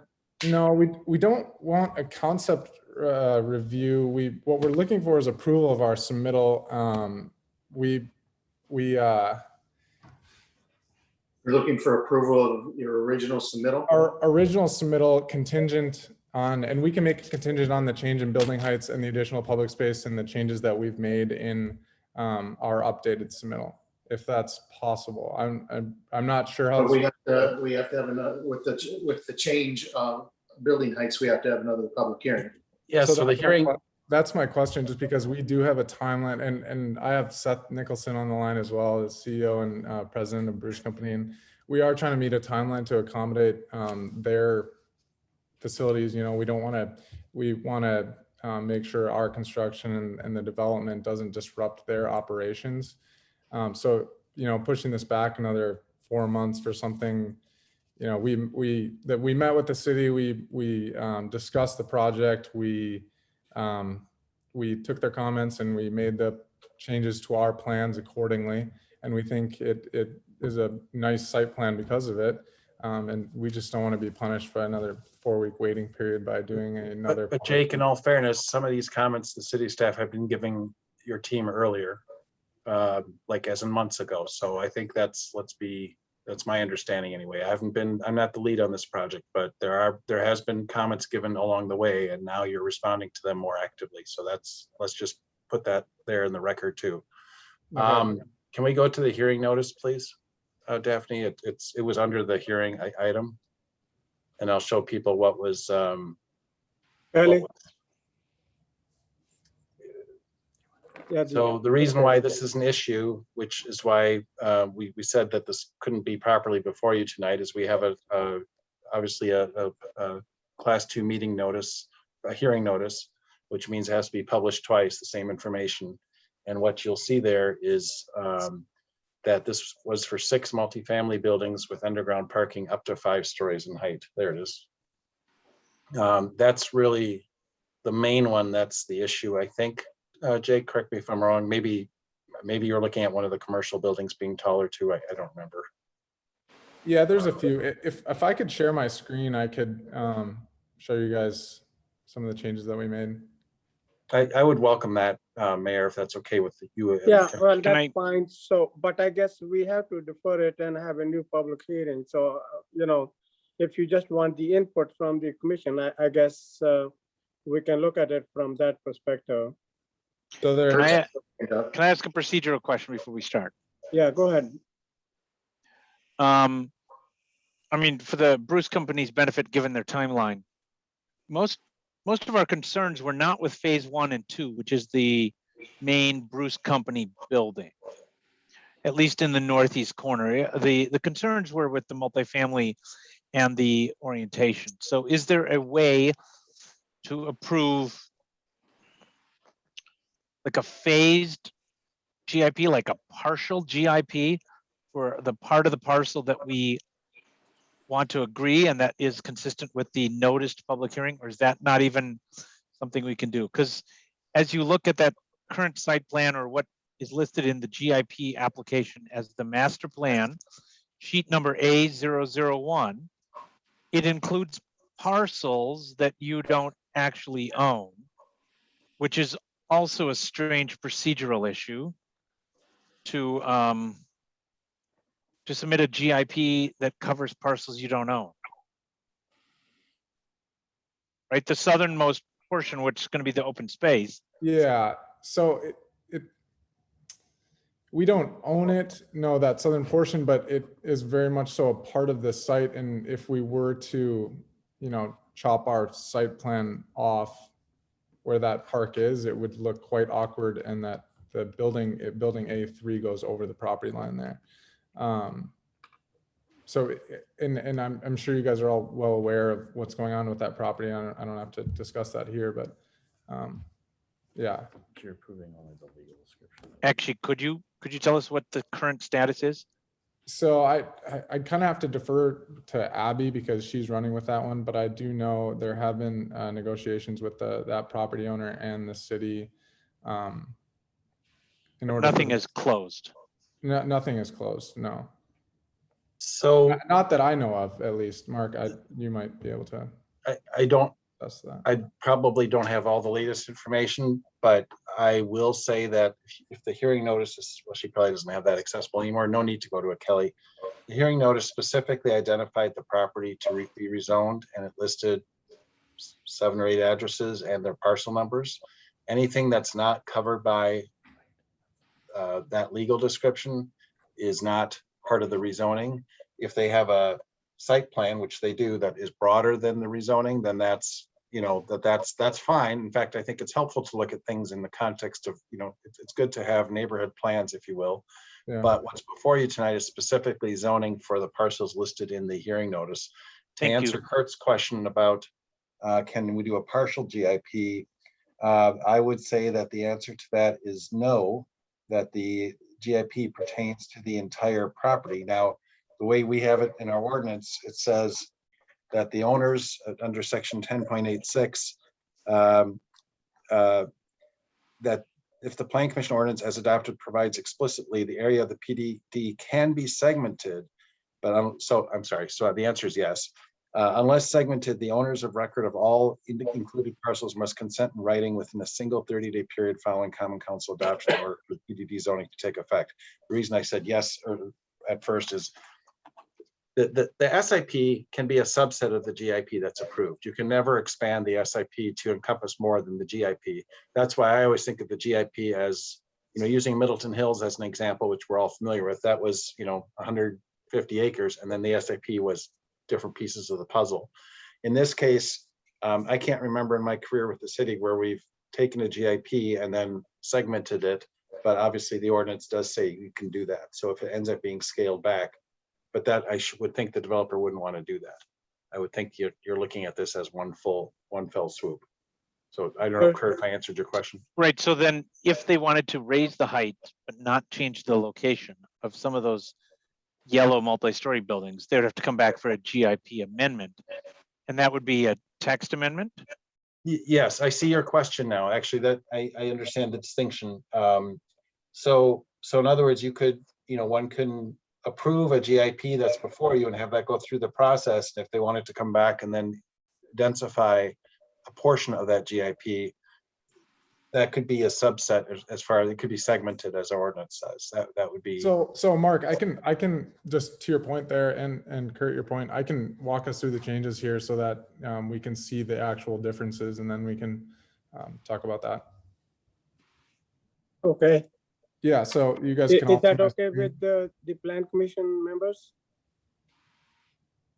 Okay. You guys can all see my screen, correct? Yeah. Yep. This was the site plan that was included in everybody's packet. I'm sure you've all seen it. There were some minor changes since our concept review. You know, it's fairly straightforward. You guys have all seen it. In our meeting with the city, what did I say, 2 weeks ago, there was two main changes that staff had asked for, and that was additional public space, that being the park on site and some other public space. And then varying building heights. I believe, Mark, you said you didn't want it to be look like a monolithic, you know, 5-story after 5-story building. That was a concern that I raised, yes.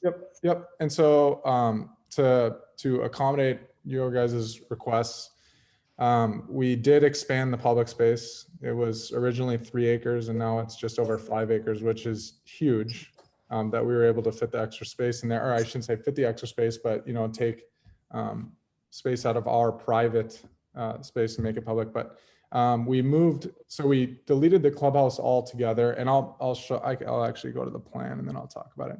So in the old plan, there was a clubhouse right here. It was our private clubhouse. And we figured we could add some park space right there if we moved the clubhouse into this little 1-story, I guess, connection between building B1 and B2, and then the pool would go in the courtyard here. We included, this is now a public dog walk right here. So that's included in the public space. This public street was originally at the angle would have looked more like this and then up. So we bumped that up closer to these building B2, B1, and A5 buildings just to give us some more room down here.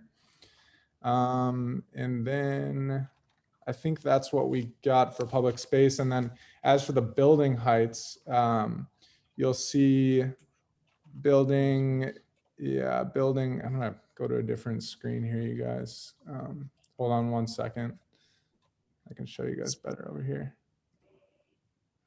All right, now can you guys see this? Yep. Okay, so this is the new plan. The public space, 5.1 acres is within this red area right here. And this is the old plan, which was only 3 acres.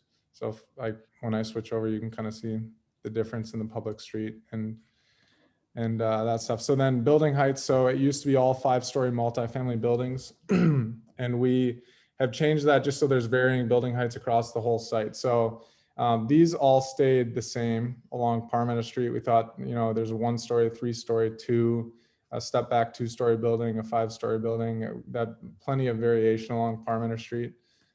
We have a 5-story multifamily building, 2 4-stories along Donna Drive, 2 6-stories, and then we bumped these 2 buildings right here up to 10, and this multifamily building up to 8 in the back corner here, just because it's up against the belt line.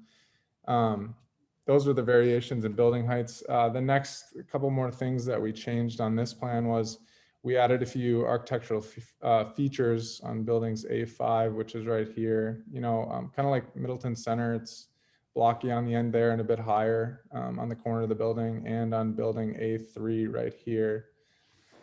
And then I think for the changes, I'm trying to rack my brain now.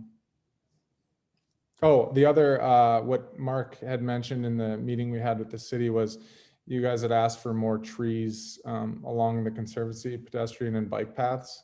And so we just tried to depict that as best as we could, or have our architects depict the trees and additional landscaping along the bike paths as best as we could. Because you'll see in the old one there it's just grass and open space. So those are that's the base of the changes that we made for the updated site plan. And Jake, you probably would have more trees along the belt line as well, I'm sure, because it's to your own advantage. Okay, so from the Plan Commission now, so John Schaefer and then Mike Slavish, and then Kurt Paulson. Yeah, just a compliment and then a question. Thank you very much for the extra park space as chair of the Parks Committee. We desperately need land, and that's a lot.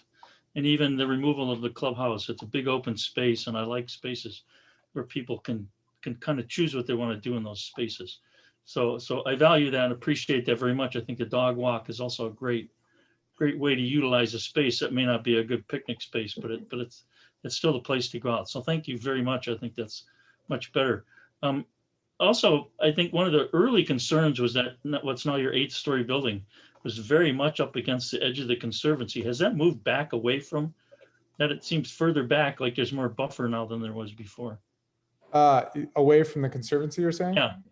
Yeah, so we had to move it north, I believe. Yeah, it looks like it wasn't. We skinnied the private drive down a little bit, and actually our original rendering had the the driveway into the underground garage right there. But yes, it is moved north a tad. Well, I think this is a great improvement. So thank you. Thank you. Thank you, John. Mike Slavish and then Kurt Paulson. Hey, Jake, Mike Slavish here. Just a couple of comments. Certainly support the change in the building heights. I mean, I think, providing that variation and transitioning away from Parmenter, where you've got lower profile buildings up along Parmenter and moving up as you approach the belt line. I would certainly support that. I guess I would question the 10-story building, maybe even the 8-story building. Those seem quite tall to me relative to everything else that's going on kind of in the surrounding area. I understand what you're trying to do, but that seems really tall. So again, just a general observation. And then my second comment as the chair of the Workforce Housing Committee, I think in the previous write-up we looked at, there was some talk about incorporating potentially an affordable component to this. Just curious as to what your current thoughts are on that. And certainly, on behalf of that committee, we would certainly encourage you to consider that, given the large number of multifamily buildings that are being proposed, throughout the development. Yeah. To address your building height comment first, I think 2 things should be noted. One, that the land back there is quite a bit below the belt line. So, if you're driving the belt line, it definitely wouldn't seem like a 10-story building. And 2, those are the last 2 phases of the development as a whole. That could be, 10, 12 years down the line. And maybe at that point, Parmenter Street is a little more built out. So just to cover the building height. And then your other question on workforce housing, we haven't truly considered workforce housing. We stick with multifamily housing. It's what we've done. It's what we know. We're not professionals in getting, Mike, I know you're very good at that, but we're not professionals in getting tax credits or all the intricate accounting and approval stuff that goes on with doing workforce housing. So we are very much so trying to stick with just market rate multifamily housing.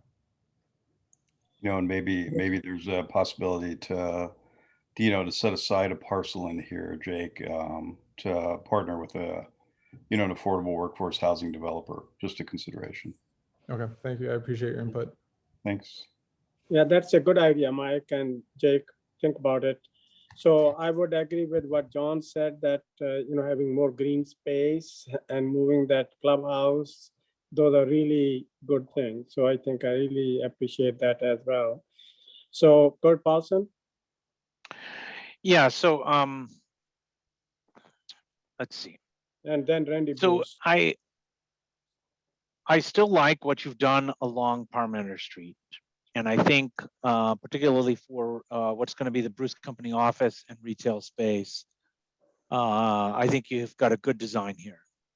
And that was never my problem. And this is going to sound biased because I teach in a Department of Planning and Landscape Architecture, but this looks like a site plan that did not have a landscape architect think about not just the height of buildings, but it's the orientation of buildings. So I was talking to Terrence and I mentioned this and he ignored my question. But if you're coming up Parmenter Street and you turn left into this development, right on the south 2/3 of this development, what's your front door? What are you looking at? You are looking at just a wall of parking with cavernous buildings. Or if you come down a drive and turn left, right, it's very boxy and blocky. And I know why Terrence said he had to do that to reduce the cost of designing. So basically the form of every building is about the same, so that the only difference will be kind of height or architecture. But it's still, I mean, that's just my criticism, is it looks very much like trying to squeeze in as many boxes, and it's very linear and boxy. And so if you turn in on Parmenter Street, what are you going to see? You're going to see just a long, narrow street with boxes on most of the sides. And I realize that trying to do any kind of visual turning of the traffic flow reduces some of your development density. So I'll admit it's a constrained site, but I just want to say it wasn't just the height of the buildings that was the problem. Yeah, Kurt, also, I think that a lot of that was dictated by the current Bruce Company entry point is right here. So it's kind of natural just to keep the parking lot in front there and have the buildings, fronting. I'm fine with that. And then there was other suggestions also of it being even closer to Parmenter, which was a concern of ours. And if you look at my virtual background, and I'm sure you've been by the Bruce Company, we're not going to settle for just a standard corridor. And I know we need to make sure we show that when we get our hands on landscape architecture plans, but we will be sprucing up the front end. If it's not with landscaping in that median of heavy plantings, we will have heavy planters, pottery. There'd be a greenhouse right there with displays out front. So at least from this point in display, and if you look at Donna Drive right now, it's a small and tight corridor in itself. And we've done a pretty extensive job in regards to hiding big power subs pieces, much less putting ponds and intricate landscaping in. I think Jake was misunderstanding what I was saying. I was, if you can put your cursor back on, I wasn't talking about right when you enter there and you're going straight into the residential areas, right? What do you see when you're there? That's the issue. The commercial section, if you turn right into the parking lot, I think it's going to look great. That's not the concern. It's if you're going into the residential, it doesn't feel much like a neighborhood. It feels pretty boxy. Again, once you get outside of the Parmenter and the retail section. No, I think everybody likes the Bruce part of this section. I don't think that has any issue. So I agree with you. Randy, Bruce? Yes, thank you. I want to follow up a little bit on Mike Slavish's comments about the building heights on the west side of the site. I think that 8 and 10-story heights are higher than what the neighborhood, the Parmenter neighborhood plan had suggested for building heights. Jake, do you know what those were? I recall them at 7 stories. Randy, I don't know off the top of my head, no, but I do know that those 8 and 10-story building heights do fit within the airport height, maximum height map, I believe it's called. Yeah, the height limitation. I can help with that. So the Parmenter corridor plan obviously was focused on Parmenter Street. I don't recall if the corridor, if that plan also went all the way to the Beltline. Perhaps it did. And what Jake is referring to is the height limitation zoning ordinance map. And I had pointed that out to him because the question was, how tall could buildings be before it encroached into our airport height limitation zoning area? And that answer is they could be up to, was it 10 stories? Is that what I told you, Jake? You told me 140 feet, I believe it was. Yeah, right. So that's easily 10 stories. Yeah. So continuing on with a couple other comments, I think, Kurt, I share your concerns about maybe the the appearance of the residential buildings and kind of the boxy nature. I think some of that might be able to be addressed at the SIP level if we were able to get individual entrances to the first floor units, have porches and entry walks and private spaces at the street level that help give some definition to the street. I think that would go a long ways. My 2 bigger concerns are the building at the northeast corner of the site, the 3-story building there, right at the northeast corner of the site. I saw engineering had commented about the location of that entrance, the drive entrance, that's so close to the signalized intersection, which I would agree with. It seems problematic, and frankly, I would like to see that building move to the corner and the circulation to come around the back side of it, if there's a way to get that accomplished. I like how at the south end of the site, the Parmenter Street is anchored with the 5-story mixed use building at the south end of the site. It'd be nice if the 3-story building at the north end of the site could do the same. Finally,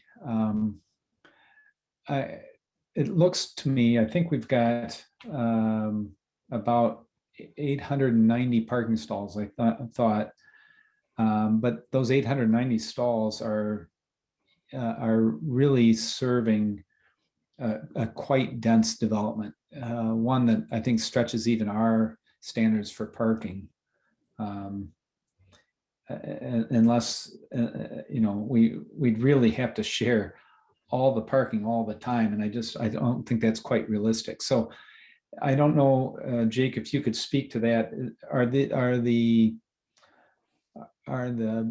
square footages and the unit counts and the bedroom, the hotel room counts and the office space counts, are those just outside maximums, and you're saying, okay, that's the most that we could possibly get, but we're gonna moderate the development based on what physically works and what we can park? Yeah, Randy. So we haven't dove into the the architectural details of this yet. Those are maximums for this site, and Abby made that clear in the GIP level. You set your maximums for unit counts, and I actually believe she said the zoning code's changing to set a minimum for parking counts. But I think that's something that will, building by building, we'll be able to get a more concrete number on that, obviously. But for now, they're just the unit counts are maximum. So I guess the ratio of units to parking may not be completely accurate right now. And then to address your concern about the northeastern entry, we'd be willing to make that an entry only into the Bruce Company site, but that's the current entry for the Bruce Company, and we believe we have every right to keep it as the current entry to the Bruce Company. And I think having the traffic flow through there would be great for the Bruce Company and great for their business. So that's so to address your comments. Yeah, let me just add to that one. That's definitely a concern from the Bruce Company's end of changing that driveway from existing. We haven't had any issues in the past. But in all reality, it's usually the Culver's drive-through. But keep in mind, if it goes in the backside, we have our plant material on the inner corridor. So if we create separation in the parking in back, we really separate the retail space and the store from our plant yard and our plant selling space. So that would really challenge and be a difficulty.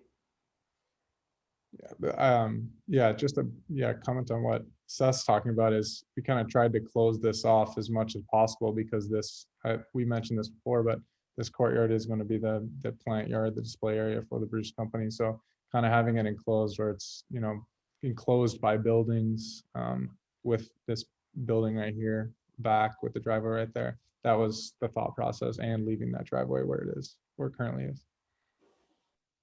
So Randy, you have more questions, or are you somewhat satisfied with the answers? I understand that. I understand the comments, and I'm fine for now. Thank you. Okay. So Mark? Yeah, I was just going to say, I have the Parmenter neighborhood guidelines on the screen. I don't know how far into the weeds you want to get with this. I want to remind you that what's before you is a different plan from what you've been discussing. I think it's been helpful to discuss, to know what another vision is that the developer has, which I've heard a lot of support for tonight here, as well as from staff. So I think it was appropriate to discuss that, but I want to remind you what's before you tonight is what was in the hearing notice, and that's what's before you. Okay, so we have to defer it now then, or what is the plan now? Whatever your wish is, our recommendation was to not act on it tonight, to defer action. And if you are giving feedback to the developer with this other direction, then I think that's what they're hearing tonight. Okay, Kurt, you have your hand up? Well, I was going to ask a procedural question, which is, I know we cannot approve any building heights higher than what was listed on the public hearing notice. So what we see here before us, those would all be back down to whatever was on the public hearing notice. But there seems to be broad agreement that the additional open space by moving the clubhouse is preferable, regardless of the building height, to what was on the GIP submittal that came with the public hearing. Mark, it's your understanding that we could approve that moving, right, as part of a GIP, because that's consistent with the hearing notice, because the hearing notice, it doesn't add to the intensity or height of buildings. You could, but I would suspect, and I would totally agree with the developer, if the developer were to say, well, those two things go together. If you're going to dedicate more open space, then you want to have greater density and make that up elsewhere. So I without putting words into, I'm not trying to put words in their mouth, but I can see how those two would be linked together. Okay, so but we can't approve right higher building heights tonight. No. Can you approve what's in front of you, and then we can come back as like some sort of modification at the next plan commission meeting? the higher building heights and in updated site plan? Well, what I was suggesting is if we do approve what was in the public hearing notice, it would be with the change shown in the screen you have right here, where the street would be changed to be more linear rather than angle, and the clubhouse would be moved, and that additional open space would be shown, including the dog walk. Okay. But I don't know if that's acceptable to the developer. Well, yeah, yes, we would very much like that. I'm just looking for direction moving forward with the building heights, I guess. So Mark, what is the direction here? So our Abby's recommendation was no action on this. What's okay, before you today. so That was I think right. let's go with that. And you know, we have provided all the input. So is that okay with the commissioners now? Kurt, is that okay with you and everyone else? Well, I would want to ask Jake and Seth what that does to their timeline, because my understanding is that poses some problems for their timeline. Well, Jake. That's got his hand raised there. Yeah, Okay, it Seth, does go ahead, jeopardize please. our timeline. And you know, the height of the buildings, that's the big factor that we have to determine whether we move forward with it or not. We'll go with the approval, I believe, of what we originally submitted. We were trying to adjust it according to the city, and we're trying to continuously align with some of the requests of the streets, the shape and the size variances. So that's the challenge we're dealing with. So maybe we just have to keep it with what we originally had, if there's a better chance of getting approval tonight, so we can keep moving forward. Yeah, I think I want to reiterate what Seth said. We would be happy with approval tonight, and then we on this updated site plan without the building height changes, and then we can come back at a later date. It'd just be nice So then what we're saying is you want the approval for this, but then we're going to come back with multiple GIP amendments at some point. One GIP amendment with the building heights, right? Terrence never limits himself to just one amendment. We've done this before. I don't see how we can approve what's in front of us right here, because it's got building heights that were not noticed in the public hearing. And if we approve this now, we're approving this now. My understanding is the way the talk has gone, knowing full well that you're going to come back with something else. But there's no guarantee that they will. I think we are not approving this. We are approving what was the original. Let's maybe take this away and put what's being approved. So if we do. So I guess I'm just a little bit lost here. Are we able to approve this site plan, or no? We cannot approve this. So what you have here, we cannot approve that. So it got different heights, and no, this we cannot approve. But we can approve what was in the notice. So not this plan, but the plan which you have, except that we would probably like this the park and that modification. Okay. So how could we handle that, Mark? Here's how I look at this. So you're holding the hearing, and nobody came and spoke at the hearing, which is obviously sometimes the way it goes. There's no residents who live near here. But as part of the hearing, you considered the plan that's before you, and you had concerns about it. And you looked at another alternative, which the developer happened to already have. And you now have information about how that compares with the plan that is before you and was noticed for the hearing. So if you like the original plan that was before you, that was noticed, that had to be noticed, 4 weeks before we had to get the hearing notice out. It takes 4 weeks to go through that cycle. If you like that, then you can make a motion to recommend approval of the GIP. But then if that gets approved by the council, then they have their entitlement for the zoning. Then they don't have any obligation to deviate from that. They submit an SIP that's consistent with that, and you have up to 5-story buildings. If you would like to give more direction to have them vary the plan as suggested tonight, then my recommendation is that you not act on the original GIP amendment, instead direct that they go through the hearing process for the revised plan. Okay, so Well, let's hear there's- from the commissioners. So let's start with Randy. Randy, what do you think? What do you say? I would like to take staff's recommendation and I defer action on this. I think the developers have gotten some good feedback. I think they're getting very close to what a project that's approvable. There's a lot of support for the project. I think that should allow them to continue to move forward. And I'd like, if we're going to take action, I'd like to take action on a plan that we have time to review and staff has time to review. Okay, Mike Slavish, your thoughts? Yeah, I would concur with Randy. Okay, I think that's. Well, so, or here the other option is that what's before us right now is sheet A004. And the things we like about that relative to sheet A001 in the GIP submittal is the additional open space, the moving of the clubhouse, and the reorienting of the street, and the decline in building heights of buildings on the original plan labeled phase 5 and phase 3, right along Donna Drive to 4 stories. But that what we do not accept in this is anything that's above the noticed height limit. So it's basically approving their GIP submittal, but basically taking the site plan from A004, absent the building heights that exceed the notice, and replacing this one with what was in the submittal, which would be consistent with what the hearing was.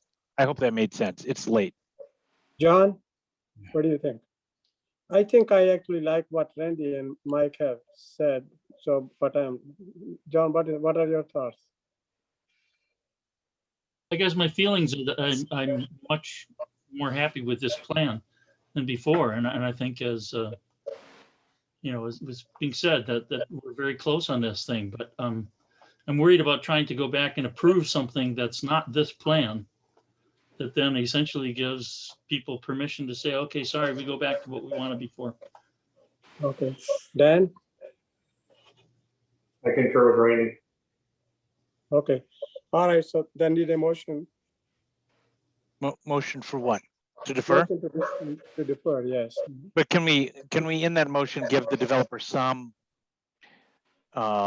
consensus indication as to where we want it to go, so that they don't go through this again and again and again? Because right, Okay, I mean, it's a negotiation, but we don't want to keep taking another bite at the apple until December. If I may, I don't Yes. I don't think it would be out of line, given how the agenda is written. I don't think it's out of line to direct staff to schedule a hearing for the new request. Just so that we can save 2 weeks and, you know, get on with it. And then you could schedule the hearing for, unfortunately, well, like I said, it's a 3 to 4 week cycle. So you'd have to schedule the hearing for July 13th. That's the fastest we could do it. I think that would be in order. And that would be Randy, direction. you want to make a motion to defer and then also schedule a hearing then? Yes, so moved. I'll move a deferral and schedule a public hearing as soon as could be noticed and scheduled. Okay.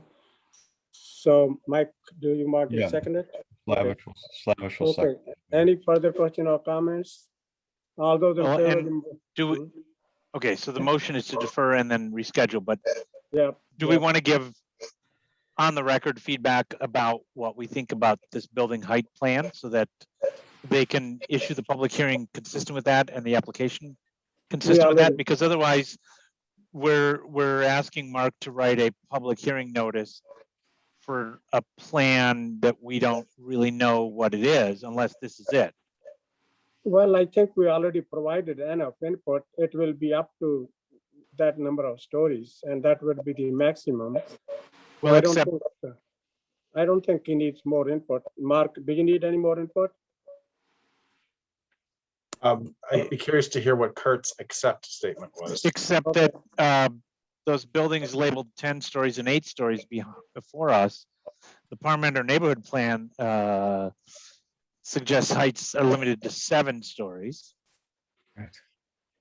And that was But we're not bound by that plan, but no. there was a lot of discomfort with the 10 and 8 stories. I don't think I'm uncomfortable with the 6 and 5. You know, you look at what's happening in this corridor, and to the south, you see taller buildings too, obviously just across the border in Madison. I would suggest you just let us work with the applicant and set a hearing on setting a hearing on the revised plan. You know, we can work out the details, but if you go ahead with the 8 and 10, you can still, as part of the approval, cap it at something less. So Randy? Yeah, I agree with Mark. Randy? I would agree with Mark. I just like Mark in your analysis, if you could, since we do have a neighborhood plan that varies from the 8 and 10 stories, if you can provide some guidance as to the rationale for exceeding those heights, I think that would be helpful. And one of the reasons might be the grade relative to the belt line. well, and off the top of my head, it's also, we have a new comprehensive plan that envisions greater density than when we created the Parmenter Street plan. So we'll give you that staff analysis, Randy. Okay, so the motion is to defer and set a new public hearing. All those in favor of the motion say aye. Aye. Aye. Aye. Okay, anyone opposed? Okay, all right, we move on to, okay, Jake and Seth, please work with the staff and let's move forward. So, thank you. Yeah. Okay, thanks, everybody. we are on to item number 8, design review for Burger King 3310 Parmenter Street. Yes, and we have a patient applicant here, Kevin Doomer, is with us, and maybe others too. But what's before you tonight is a redevelopment of the site with a building footprint that is quite similar to the existing Hardee's. It's in the same location, the same site circulation, traffic circulation, and parking generally in the same area, although actually less parking and more pervious surface, less impervious. So my main concern with it from the staff standpoint was making sure that there's adequate rooftop screening of rooftop mechanicals so that they're not visible at street level from off the property, and enhancing the appearance of the plain facade on the southern end of the elevation facing Parmenter Street. Those were my main concerns. And we also had our engineer, I provided you with some revised comments yesterday, which I had at my fingertips, and now, oh, here they are. From our city engineer, making sure that structural improvements proposed in the storm sewer easement will need to be written into an amended easement, and that private electrical conductors aren't allowed in the public easement area. So that would just be approval subject to resolution of engineering staff recommendations. Okay. So basically the facade and the parapet were the two concerns I had. Okay. All right, so any other comments from the commissioners? Mark? Oh, sorry. Okay, Randy Bruce, and then Kurt Paulson. Just a quick one. Again, I wanted to just take note of the landscape plan and make sure that we do get some street terrace trees included in the landscaping plan so that we know that we're going to get some shade on the sidewalk there. Okay, thank you. And Kurt? Kurt Oh, Paulson? I think I found the right. They're knocking down the existing building and building a new one. Yep. Right. It's the corner of Century and Parmenter. Yeah. Alert from low battery. Kelly, can you go to I'm sorry, I don't have the page number. Can you go to like the elevations? It's probably here, if I can find the page number quickly. You're close. I think you want to back up. I don't remember which way it is from there.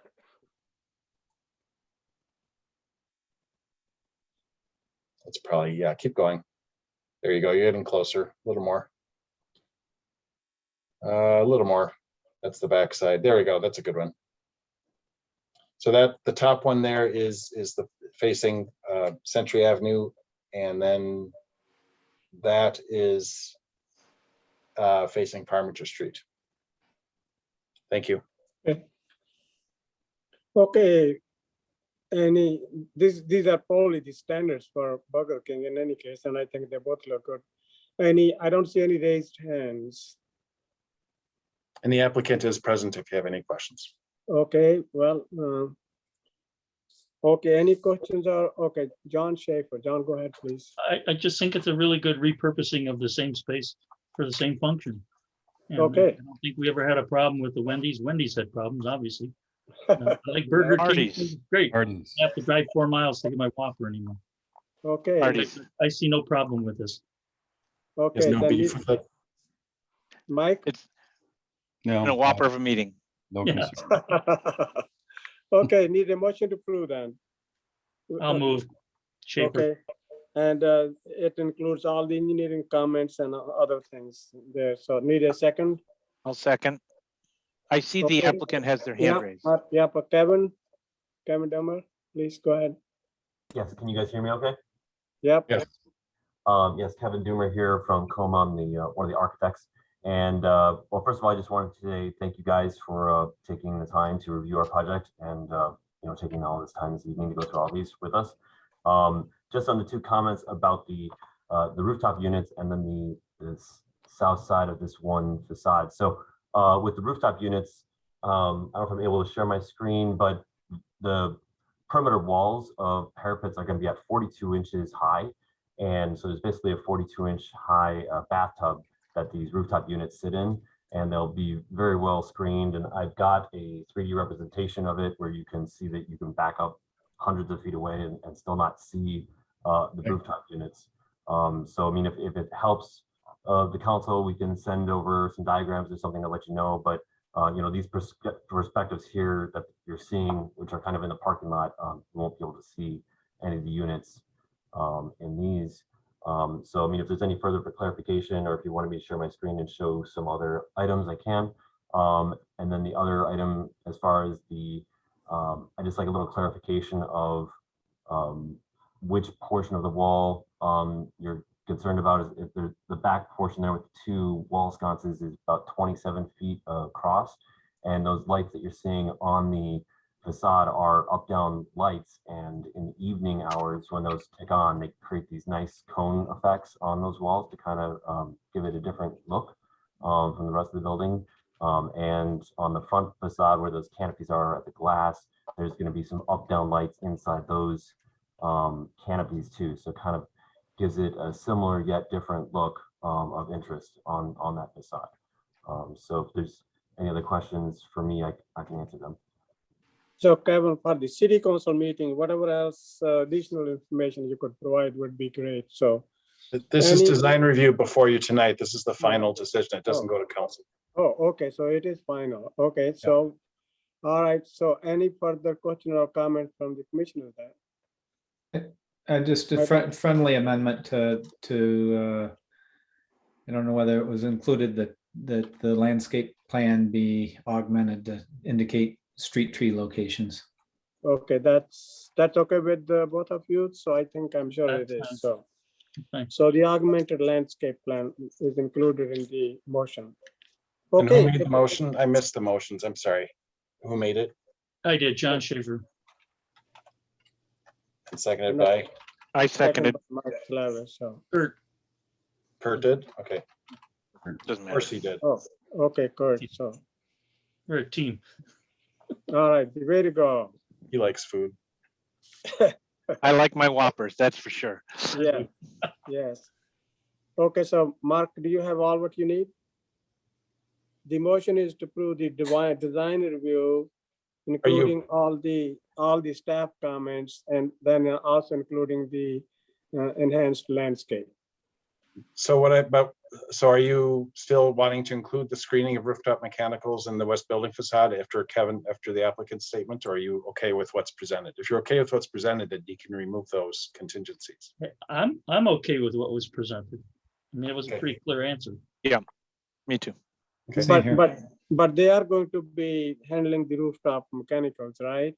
Right. He said they were. I just was concerned from my review that I could see some mechanicals. So if you accept the explanation, then Okay. don't have it in there as a contingency. So Okay.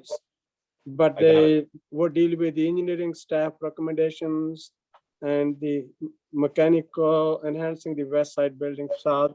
Are you okay with what he has said then? So the way the motion I've heard now, based on what John just agreed to, is contingent on resolution of engineering staff recommendations and additional landscaping at the street. Okay. That's All right. exactly what I thought I was going to say. Okay. Okay. Okay. All those in favor of that motion say aye. Aye. Aye. Anyone opposed? All right, we are on to the next item, which is pretty exciting. This is item number 9. So this is the University Avenue Corridor Plan request for proposals recommendation. So maybe we can ask Randy, or he was part of that group, or who wants to take it. So yeah, I know recommendation is for SRF, and I went through this. Okay, so how do you want to handle it? Randy, you want to start, or Well, Mark, well, or I could- anybody? Go ahead. I'll just give you a quick overview of the group's perspective. I think it was pretty clear that the group had a strong consensus that SRF was the appropriate selection. They did a great job answering the RFP. So that's maybe as far as I'd like to take it. Maybe Mark could get some more information for the committee. What Daphne has in her memo from her review with we both staffed the meeting that day. So we felt that the group, I should say, the committee felt that the SRF had a strong project understanding.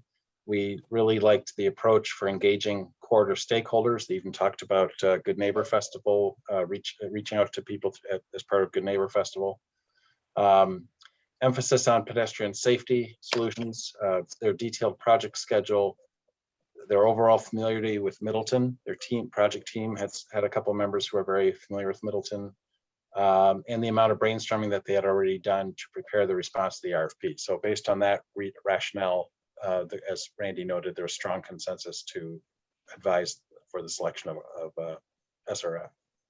Okay, I don't see any raised hands, so then need a motion to approve. Motion to accept the work group's recommendation and approve SRF, or Okay, recommend it to council, right? Okay, yep. Okay, need a second?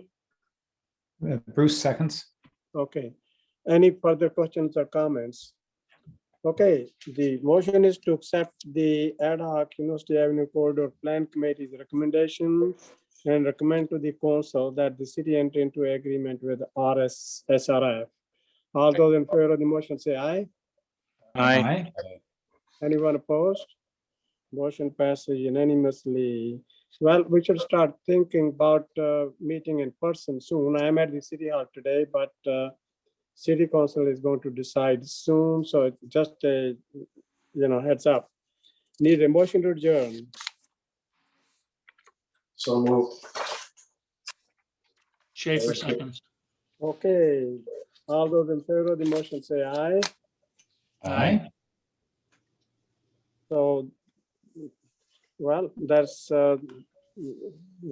that's unanimous. So we are adjourned, but I just want to let you know, Jennifer said that was our last meeting. I'm still working to keep the gender equity on the commission. I'm working hard. If you have any leads, ask them to send me an application soon, or just contact me. So that would be appreciated. So, but I'm contacting various groups. I think I'm sure we are going to get some really great persons. So Otherwise, any help you could go would be fine. Thank you and have an awesome evening. Thank you.